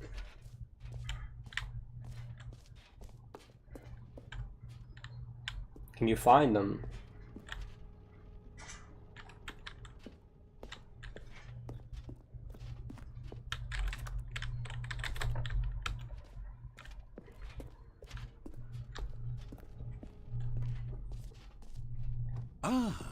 Collectibles. Now it's a real video game. In the Stanley Parable 2, you'll run around gathering up these miniature Stanley figurines. And what's truly innovative is that there will be no reward for collecting all of them. I don't want to stifle the intrinsic joy of watching a number go up. You simply collect all of them, and then you move the hell on with your unremarkable life.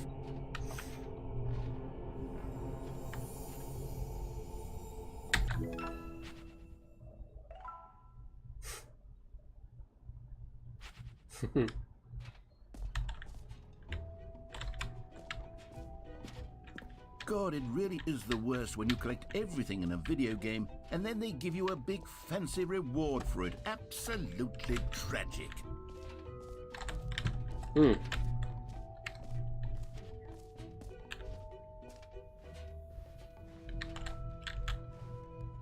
The baby is all grown up. You're...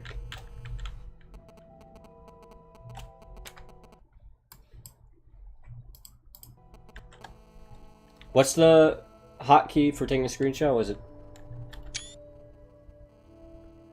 Sorry, just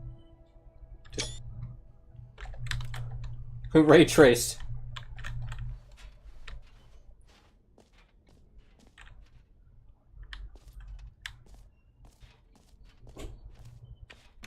For the Stanley Parable 2, I asked myself, what do players really want? And of course, the first and most obvious answer is that they want to be individually recognized and validated as people. So with that in mind, my first addition to the game is this button which speaks the name of the person playing the game. Isn't that wonderful? Let's see. Jim. Sorry, I should have clarified. Right now, the button only says the name Jim. But of course, in the final game, this button will say your name, whatever name that is. Here, let's have you role-play as Jim to really simulate the full experience of this feature. Just play along. I promise you'll love it. Okay, here we go. Let's take a deep breath, clear your mind, forget whoever you are, and simply become a person named Jim. I want you to imagine yourself living as Jim, sleeping and waking as Jim, falling in love and being heartbroken as Jim, seizing all of the world's possibilities as Jim, and as Jim watching your dreams crumble into dust. Do you feel it deeply? Are you really, truly Jim right now? If so, then please step forward and press the button. Jim. Yes, you see? What a thrill, what a rush. That was you. The button described you. Do it again, do it again. Jim. Ooh, it hits even harder the second time. If this were the only new feature in the Stanley Parable 2, it would still be worth the money. Let's take a break from the Jim button. I'm too emotionally drained from all of this personal... Whoa there, cowboy. Sometimes a person can be too much Jim. I'm putting the Jim button away. Otherwise, soon you'll start to lose all sense of who you actually are. Jim.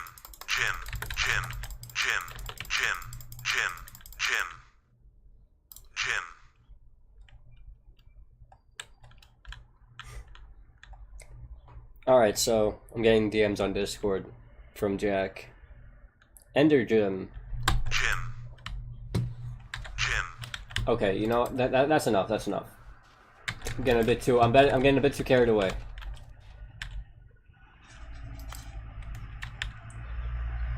What does that say?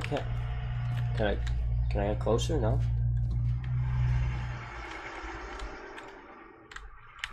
If you hear background noises, that's just my window being open. Because I intended for a long run stream, but I suppose I could allow only people named Jim to play the Stanley Parable too. That would actually save me the work of finishing this feature. Epilogue.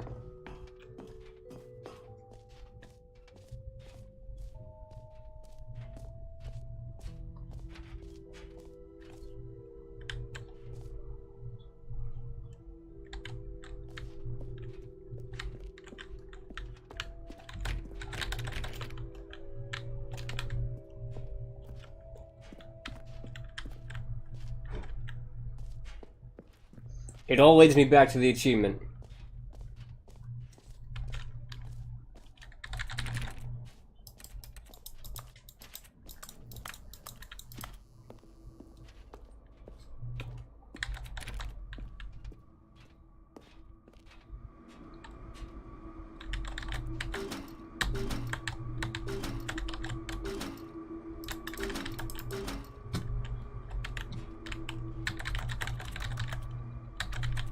Is there really nothing I can do here?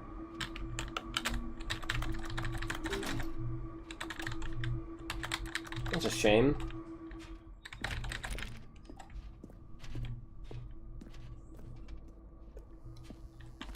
Hold on.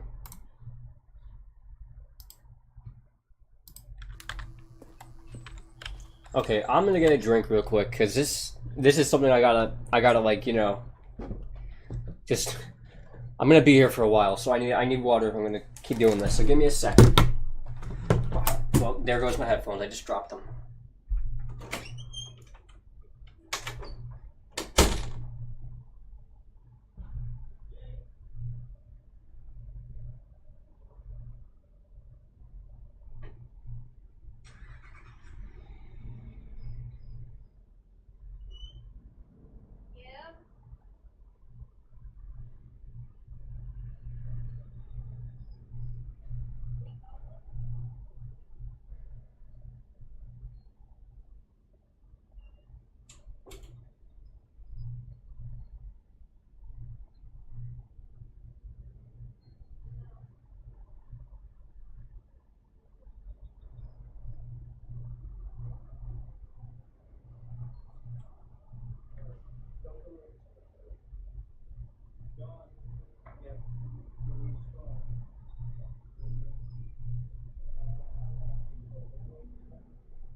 Alright.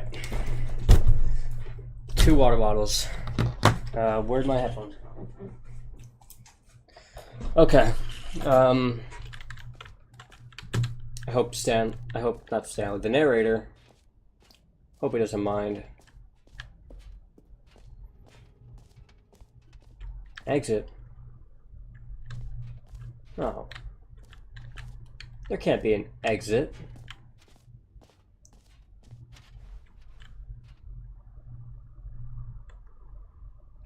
I'm missing some of this stuff still. Wait, you can't just... Okay, so I'm right there. Collectibles are right there. Where is Z? Okay. So would I... Okay, I'm finding everything in here. I'm not leaving until I'm satisfied. Can I... Oh! There's a QR code. Give me a moment. It's StanleyParable2.com.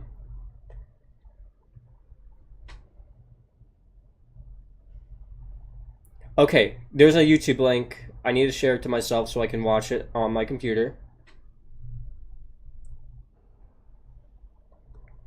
There's this YouTube link. Okay. Wait 1 second.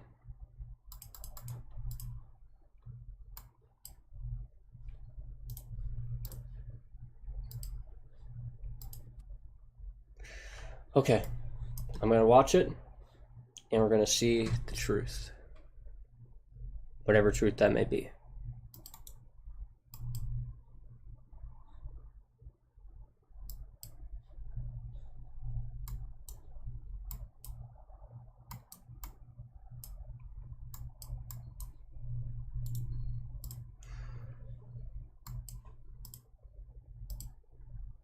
Okay, hold on.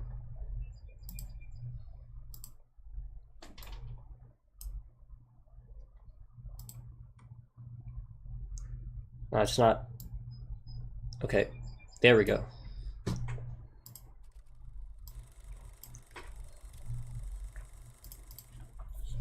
Say there, Timmy. What's that you're enjoying? Why, it's breakfast, of course. Everyone loves breakfast. So did you know that breakfast is getting a sequel? That's right. It's called Lunch. And critics are raving that lunch will be everything breakfast was and more. With a little luck, we may even get a trilogy series out of it. Say, you know what a sequel is, don't you, Timmy? Why, sequels are the world's way of clinging helplessly to the past. We all want more of the things we love, and we're all afraid of change, which is what makes sequels so popular. New ideas are dangerous, Timmy, and they can lead to early aging.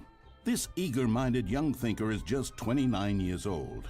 That's why we have sequels, to keep us couched in the familiar and the comfortable. Sequels are the bedrock of a healthy, functional society. And if you look around you, you'll find them everywhere you go. For instance, this man is developing a sequel to the automobile, which we'll call the vertical automobile. It's a useless, impractical invention. And in 2 days' time, the man will be publicly stoned to death for his crimes against Oh my gravity. god. Not all sequels are heretical nonsense, however. Here's the man who invented breathing, which is the sequel to suffocating and dying a slow death.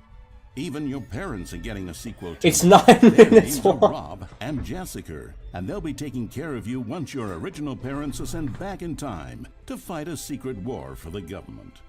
Sequels can be very fashionable. This young woman is wearing 5 shirts at once, which is the sequel to wearing 4 shirts at once.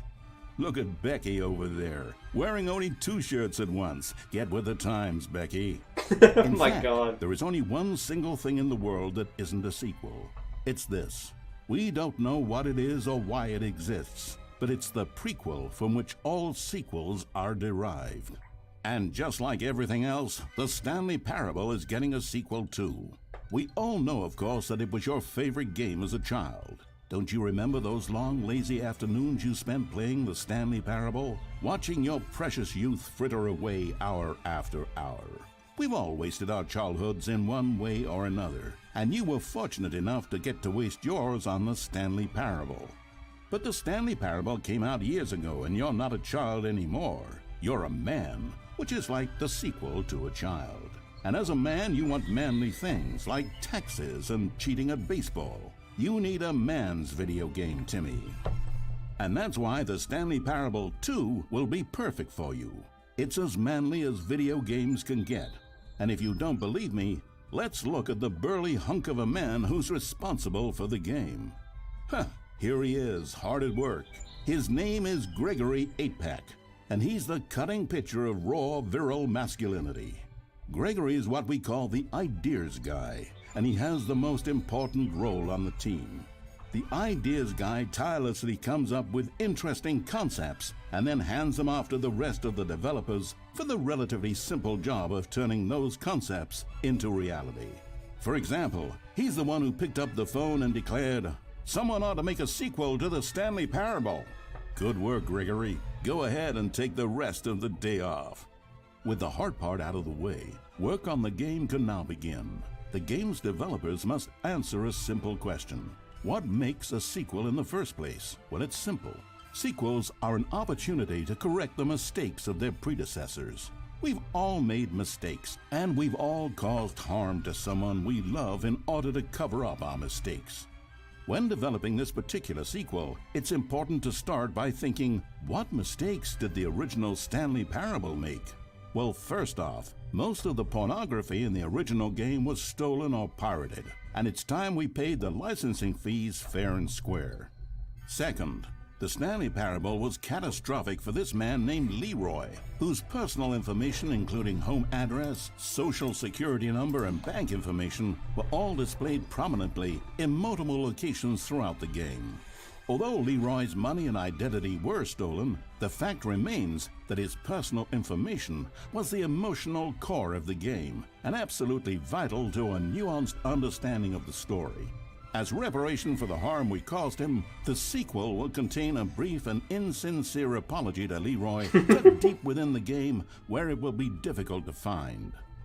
Finally, the Stanley Parable made the mistake of leaking too many government secrets about the nature of the Time Wars. Without these intricate details of specific military tactics, the story is likely to make very little sense, but we've decided to remove them from the sequel in the interest of helping the state's efforts. We'll get to you yet, Time Dracula. Now then, it's time to set about constructing the Stanley Parable 2.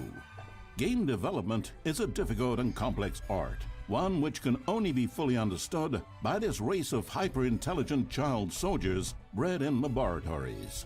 They begin by studying the original Stanley Parable. Here it is in its raw, untouched form, a specimen of technological perfection. Time to exploit it for profit. We begin by adding jokes. The Stanley Parable was most widely known for its stark lack of humor, bucking all conventional industry wisdom. It was a bold artist statement that its developers stood firmly behind. But in 2022, it's impossible to reach even a single consumer of video games without jokes of some kind. So very well, jokes it'll be. During its development, over 500 kiloliters of comedy will be funneled directly into the core of the Stanley Parable 2, creating jobs for hundreds of machine operators and producing 30,000 tons of pollutant chemical byproduct Oh my that will God. be pumped directly into local lakes, rivers, and beautiful nature reserves like these all over the country. Another common complaint of the Stanley Parable is that there wasn't enough gameplay. And so for the sequel, its developers have gone to great lengths to fix this problem. Here we can see gameplay being printed onto sheets. Every video game contains as many as 1,000 sheets of gameplay, and several of the largest games ever made contain close to 1,500. On mobile devices, the gameplay sheets have to be printed smaller. For the Stanley Parable 2, as many as 35 new gameplay sheets are being printed, each of which must be delicately massaged by the hands of a child before being added into the game. This man is stealing gameplay sheets from the factory, which he likely intends to use for a personal project he's been developing in his spare time. A good public stoning will cure him of that inclination.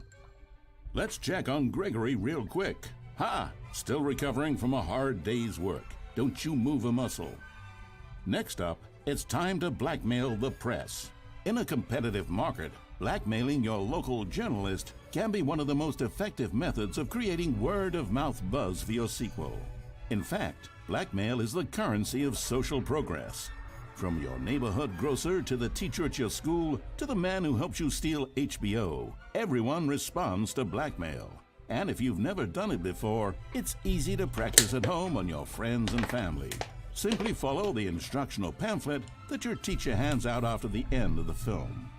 And finally, there's one last tool at our disposal for making the sequel feel fresh and exciting, and that's packaging the game with collector's edition merchandise.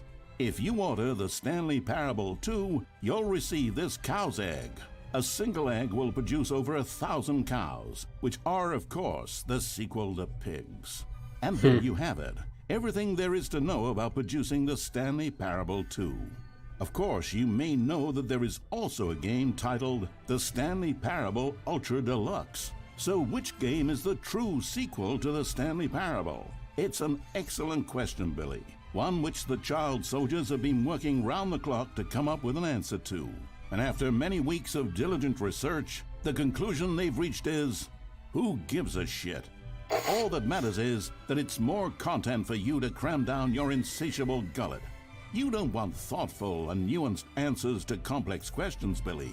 You just want to eat bubble gum and cheat at hopscotch. So get out there and consume. Do your civic duty and bully your parents into buying you every version of the Stanley Parable 2 on every platform.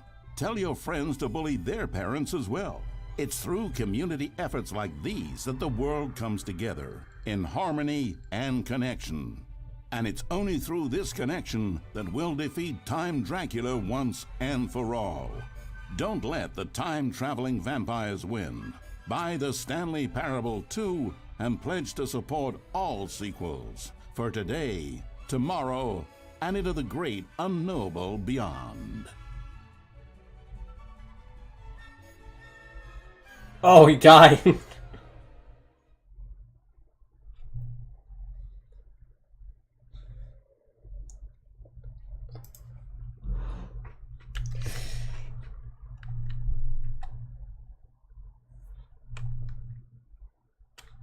Wait. And it pledge time will defeat all will be. Okay, no. I thought something for a second. Okay.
I think we're good to continue the game now. I think that's great. That was great. That was great. Okay.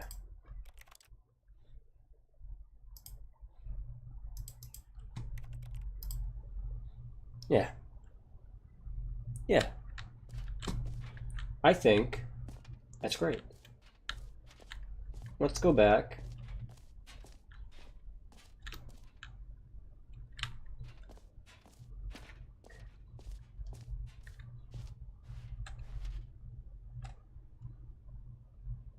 I'm sure we've seen the office decorations.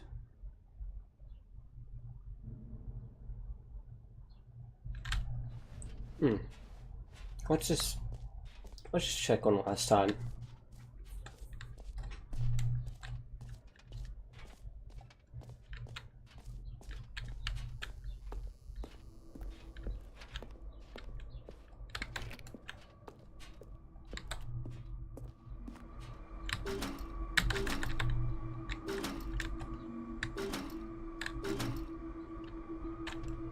This has to be like Morse code for something, right? Come on.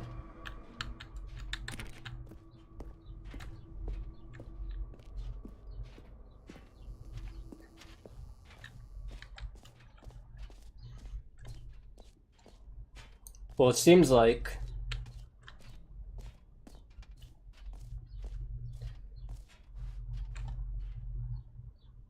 I've explored everything here.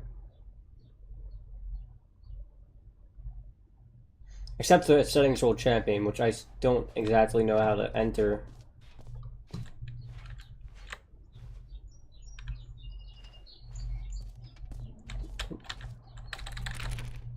Let me go back to that place. I don't remember how to get up there. I think it's around here. Was it?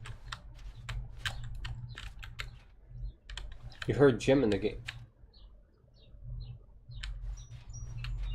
Hold on, wait. I like trying every corner possible, so let me have this. Jim.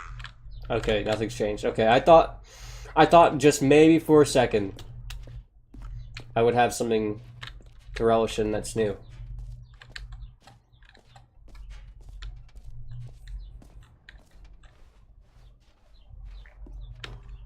An epilogue would be fun, wouldn't Oh. it, Stanley? Yes, it will go at the end of the, well, we'll figure that out later.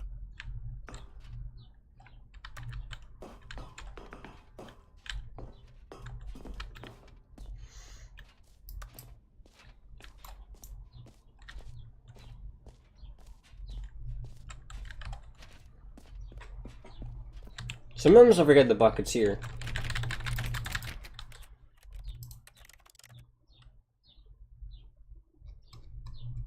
Can I...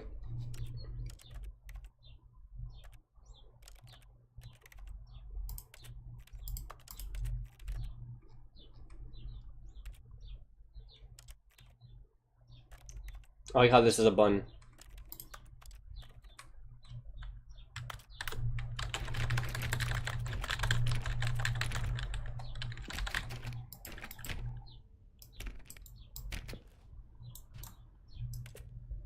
Wait, what? Whoa. If I hold both left click and right click, you can walk. I'm using... I didn't know this was a thing. I feel truly enlightened. Okay. I guess now we will move on to the end of this area.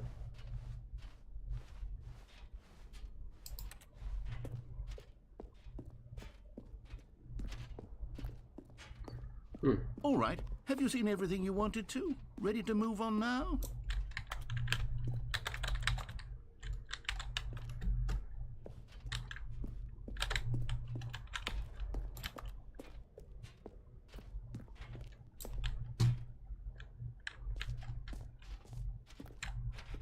So, Stanley, what do you think?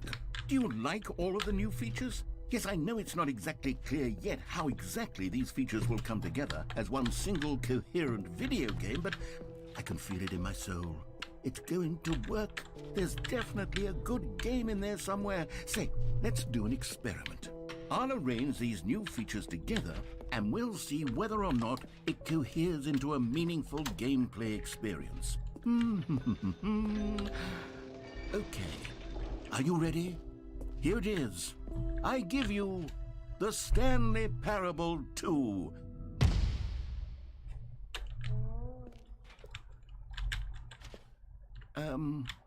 Well, I mean, there's potential here, right? It's sort of... Okay, never mind.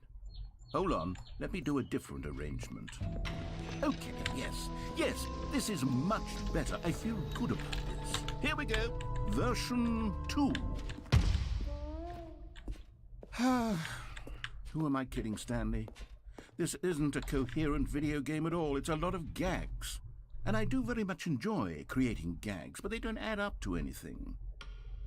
I wanted more than anything to create a sequel that would capture all the magic of the first game. I wanted fans to love it. No matter how good these gags are, they won't stand on their own. They would need the structure and the gameplay of the original.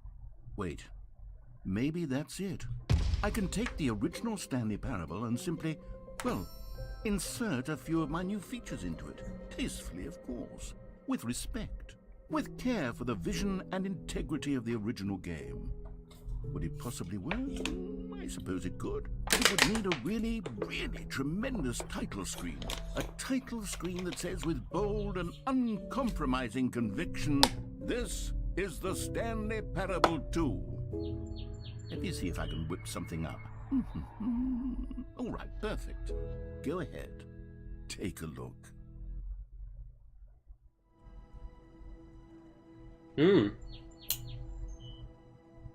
Oh.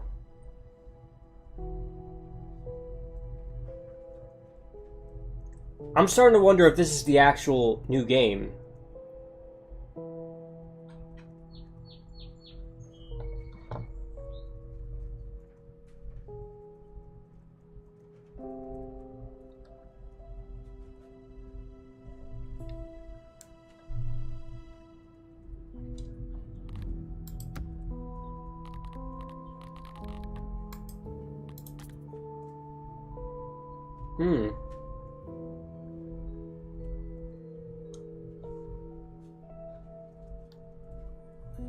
Okay, before we continue, just give me a moment. Just give me a moment.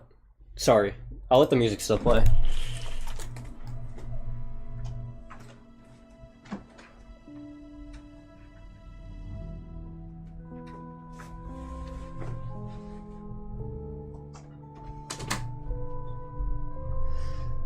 Alright.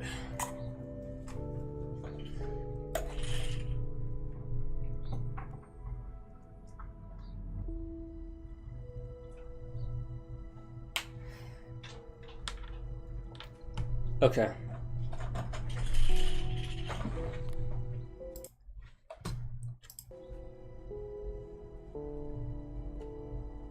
Sorry about that. Let's begin the game. This is the story of a man named Stanley. Stanley worked for a company in a big building where he was employee number 427. Employee number 427's job was simple. He sat at his desk in room 427 and he pushed buttons on a keyboard. Orders came to him through a monitor on his desk, telling him what buttons to push, how long to push them, and in what order. This is what employee 427 did every day of every month of every year. And although others might have considered it soul-rending, Stanley relished every moment that the orders came in, as though he had been made exactly for this job. And Stanley was happy. And then one day, something very peculiar happened. Something that would forever change Stanley. Something he would never quite forget. He had been at his desk for nearly an hour when he realized that not one single order had arrived on the monitor for him to follow. No one had showed up to give him instructions, call a meeting, or even say hi. Never in all his years at the company had this happened, this complete isolation. Something was very clearly wrong. Shocked, frozen solid, Stanley found himself unable to move for the longest time. But as he came to his wits and regained his senses, he got up from his desk and stepped out of his office.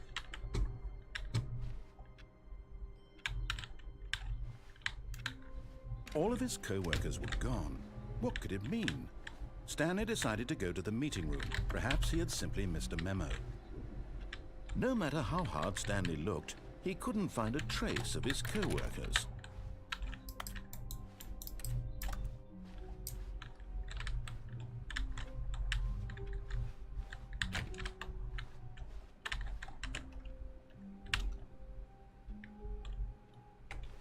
Sort of read that. Oh wow, that's bold. Okay, wait.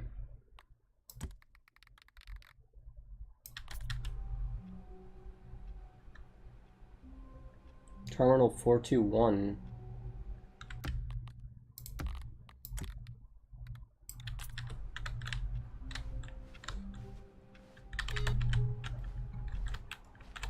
Stanley felt the bucket calling to him, begging him to pick it up. Why was he not doing it? Because I don't know where it is.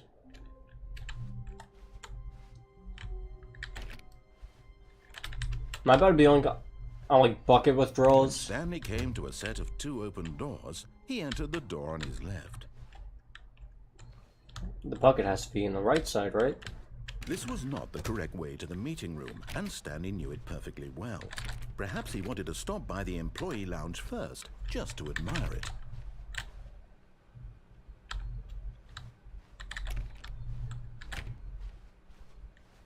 Wow. Yes, this room. What a beautiful room. But eager to get back to business, Stanley took the first open door on his left. Oh, wait. I feel like I should be following these balloons. Just... Stanley was so bad at following directions, it's incredible he wasn't fired years ago.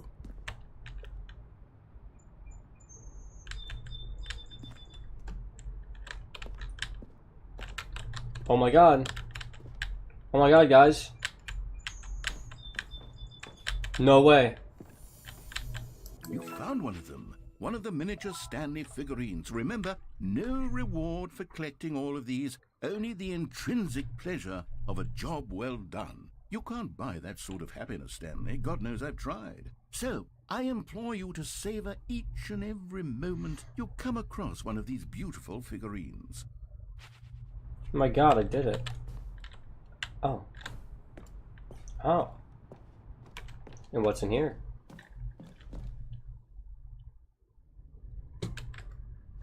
Well, Stanley had now gotten himself so far off the beaten path that it seemed the office had begun. So far off the beaten path that it seemed the office had begun. So far off the beaten path that it seemed the office had begun. So far off the beaten path that it seemed the office had begun. So far off the beaten path that it seemed the office had begun.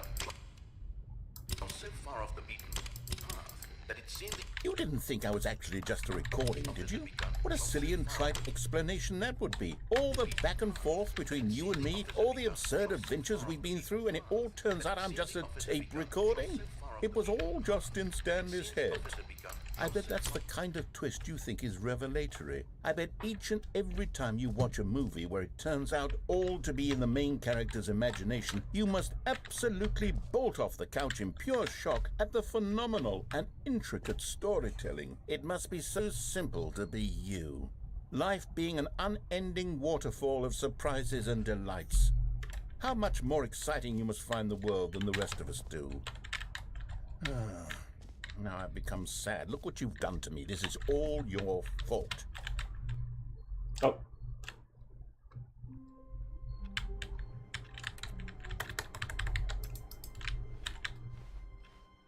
All of his co-workers were gone. What could it mean?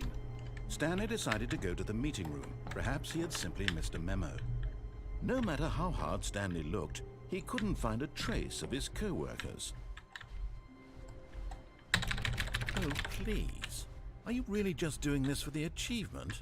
Click a door 5 times. Is that all that you think an achievement is worth? No. I can't just give these merits away for such little effort. A measly 5 clicks. Now suppose you were to click the door 20 times. I would say that's the kind of effort that warrants recognition. I just want to get this achievement because it's been sitting in my want-to-do list. Yeah, I'm still not feeling the satisfaction of witnessing true effort for a noble cause. Perhaps 50 clicks will do it. Yes, almost certainly 50 clicks. Unless I notice something that's new, so I'm gonna... If I see something new, I'm gonna obviously derail from this, but come on. No, I'm still not feeling it. I want this achievement to have meant something. It has to be a true reward for valiant effort. I want to see... Maybe Stanley would never pick up the bucket. A lonely bucket, lonely and miserable, and Stanley-less. Such a sad fate for a bucket. Wait. I think I just broke the sequence, but okay, let's just move on, I guess. I guess we'll find the bucket one day. When Stanley came to a set of 2 open doors, he entered the door on his left.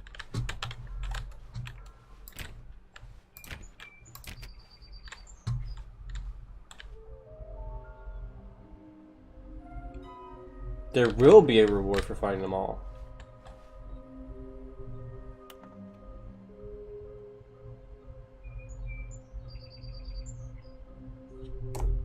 This is the kind of game.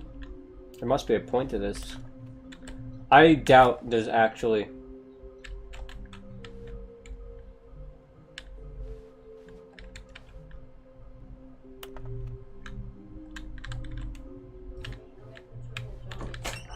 John.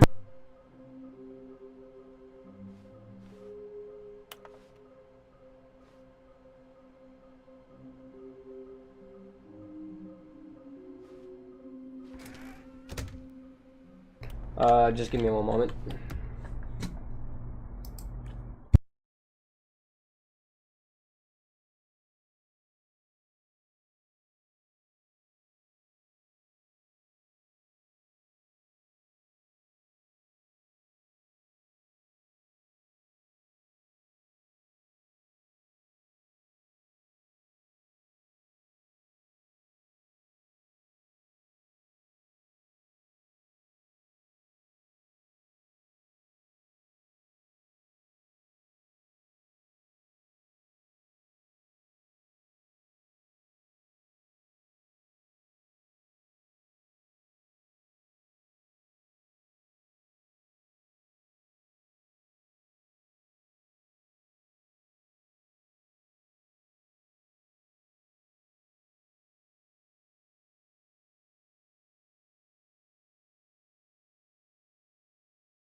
Okay, sorry about that.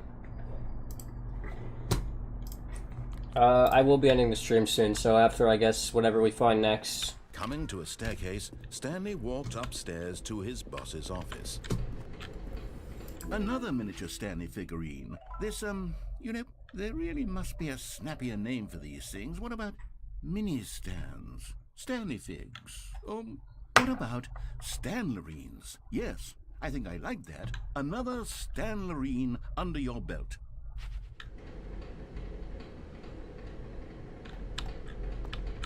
Let's go back up for a second just to see what other locations there are. Oh, I can't go back. Wait, can I? No, I can't. So, I guess we will keep discovering them as we play the game. This room is both red and blue.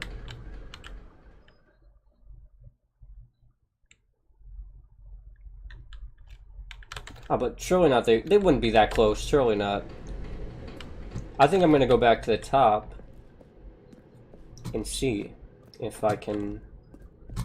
Because there's probably a fireplace up here, right? Because it's the boss's office. Oh. Lately, I'm going back to the name of these little Stanley figurines, and now I'm torn between Stanlerines and Figleys. What do you think, Stanley? What name better encapsulates the intrinsic sense of happiness that you get from seeing a small number in the corner of your screen go up by 1? Let me sit on it. I'm sure it will come to me.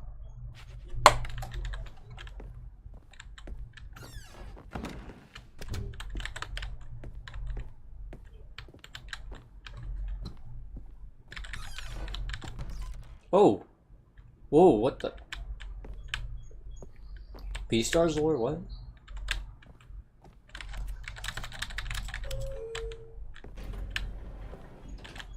I don't think this is in the game.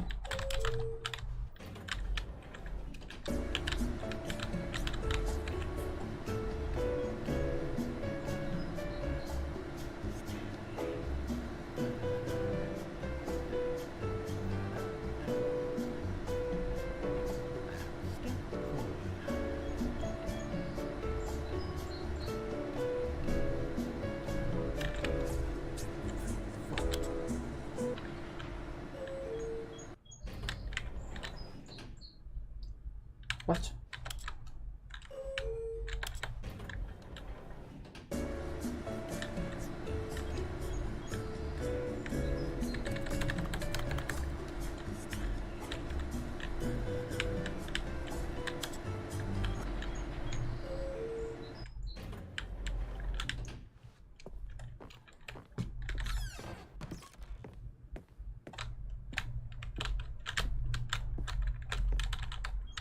Stepping into his manager's office, Stanley was once again stunned to discover not an indication of any human life. Shocked, unraveled, Stanley wondered in disbelief who orchestrated this, what dark secret was being held from him. What he could not have known was that the keypad behind the boss's desk guarded the terrible truth that his boss had been keeping from him. And so the boss had assigned it an extra secret PIN number, 2845. But of course, Stanley couldn't possibly have known this. Yet incredibly, by simply pushing random buttons on the keypad, Stanley happened to input the correct code by sheer luck. Amazing. He stepped into the newly opened passageway. I was hoping I could just fall through. Oh. You're getting close now, Stanley. You've nearly gotten all of the Figler Anmarines. Very soon, you'll collect the last one, and then the first number will equal the second number, and that will be it. We'll be different people by then. Different in the sense that we used to have none of them, and now we have them all. You can't go back to when you had no Figler Anmarines. None of us can.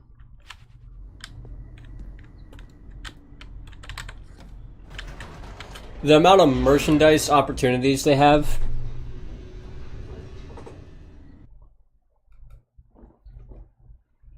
Descending deeper into the building, Stanley realized he felt a bit peculiar. It was a stirring of emotion in his chest, as though he felt more free to think for himself, to question the nature of his job. Why did he feel this now, when for years it had never occurred to him? This question would not go unanswered for long. Stanley walked straight ahead through the large door that read Mind Control Facility. Although this passageway had the word escape written on it, the truth was that at the end of this hall, Stanley would meet his violent death. The door behind him was not shut. Stanley still had every opportunity to turn around and get back on track. At this point, Stanley was making a conscious, concerted effort to walk forward and willingly confront his death.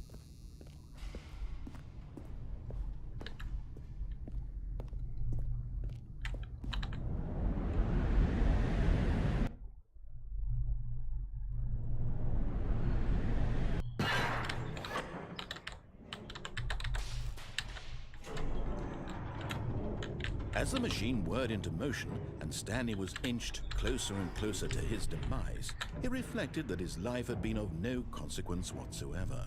Stanley can't see the bigger picture. He doesn't know the real story, trapped forever in his narrow vision of what this world is. Perhaps his death was of no great loss, like plucking the eyeballs from a blind man. And so he resigned and willingly accepted this violent end to his brief and shallow life. Farewell, Stanley.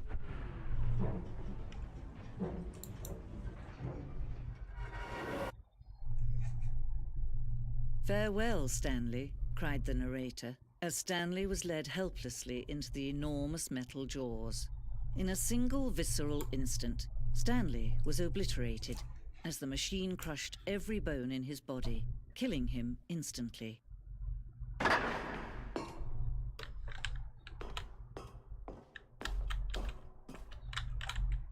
And yet it would be just a few minutes before Stanley would restart the game, back in his office, as alive as ever. What exactly did the narrator think he was going to accomplish? When every path you can walk has been created for you long in advance, death becomes meaningless, making life the same. Do you see now?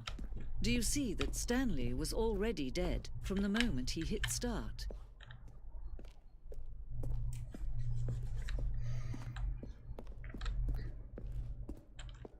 I do remember all this, but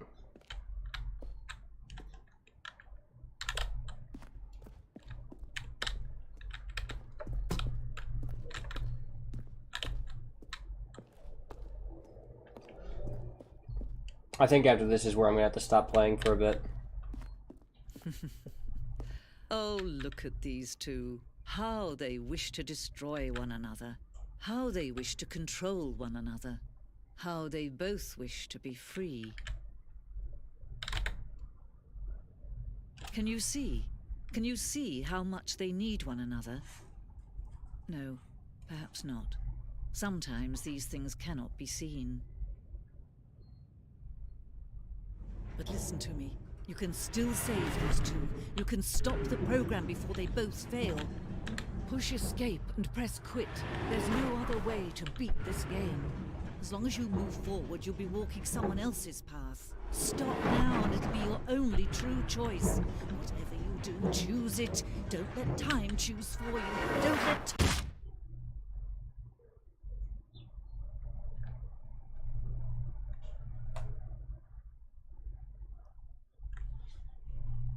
You know, despite the fact that I've seen all this already, it really does feel strange, but Stanley simply couldn't handle the pressure. What if he had to make a decision? What if a crucial outcome fell under his responsibility? He had never been trained for that. No. This couldn't go any way except badly. The thing to do now, Stanley thought to himself, is to wait. Nothing will hurt me. Nothing will break me. In here I can be happy forever. I will be happy. Stanley waited. Hours passed, then days. Had years gone by? He no longer had the ability to tell. But the one thing he knew for sure, beyond any doubt, was that if he waited long enough, the answers would come. Eventually, someday, they would arrive. Soon, very soon now, this will end. He will be spoken to. He will be told what to do.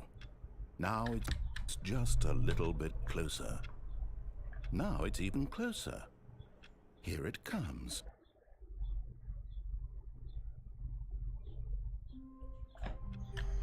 okay. I think that's a good place to stop playing for now. I want to keep playing this game though, because I love it. I love the Stanley Parable. If you want to see more, I guess just have post notifications on. Be ready for part 2. Don't know what to expect, but we'll see when we get there. So yeah, hope you guys enjoyed the stream, and that will be it for today.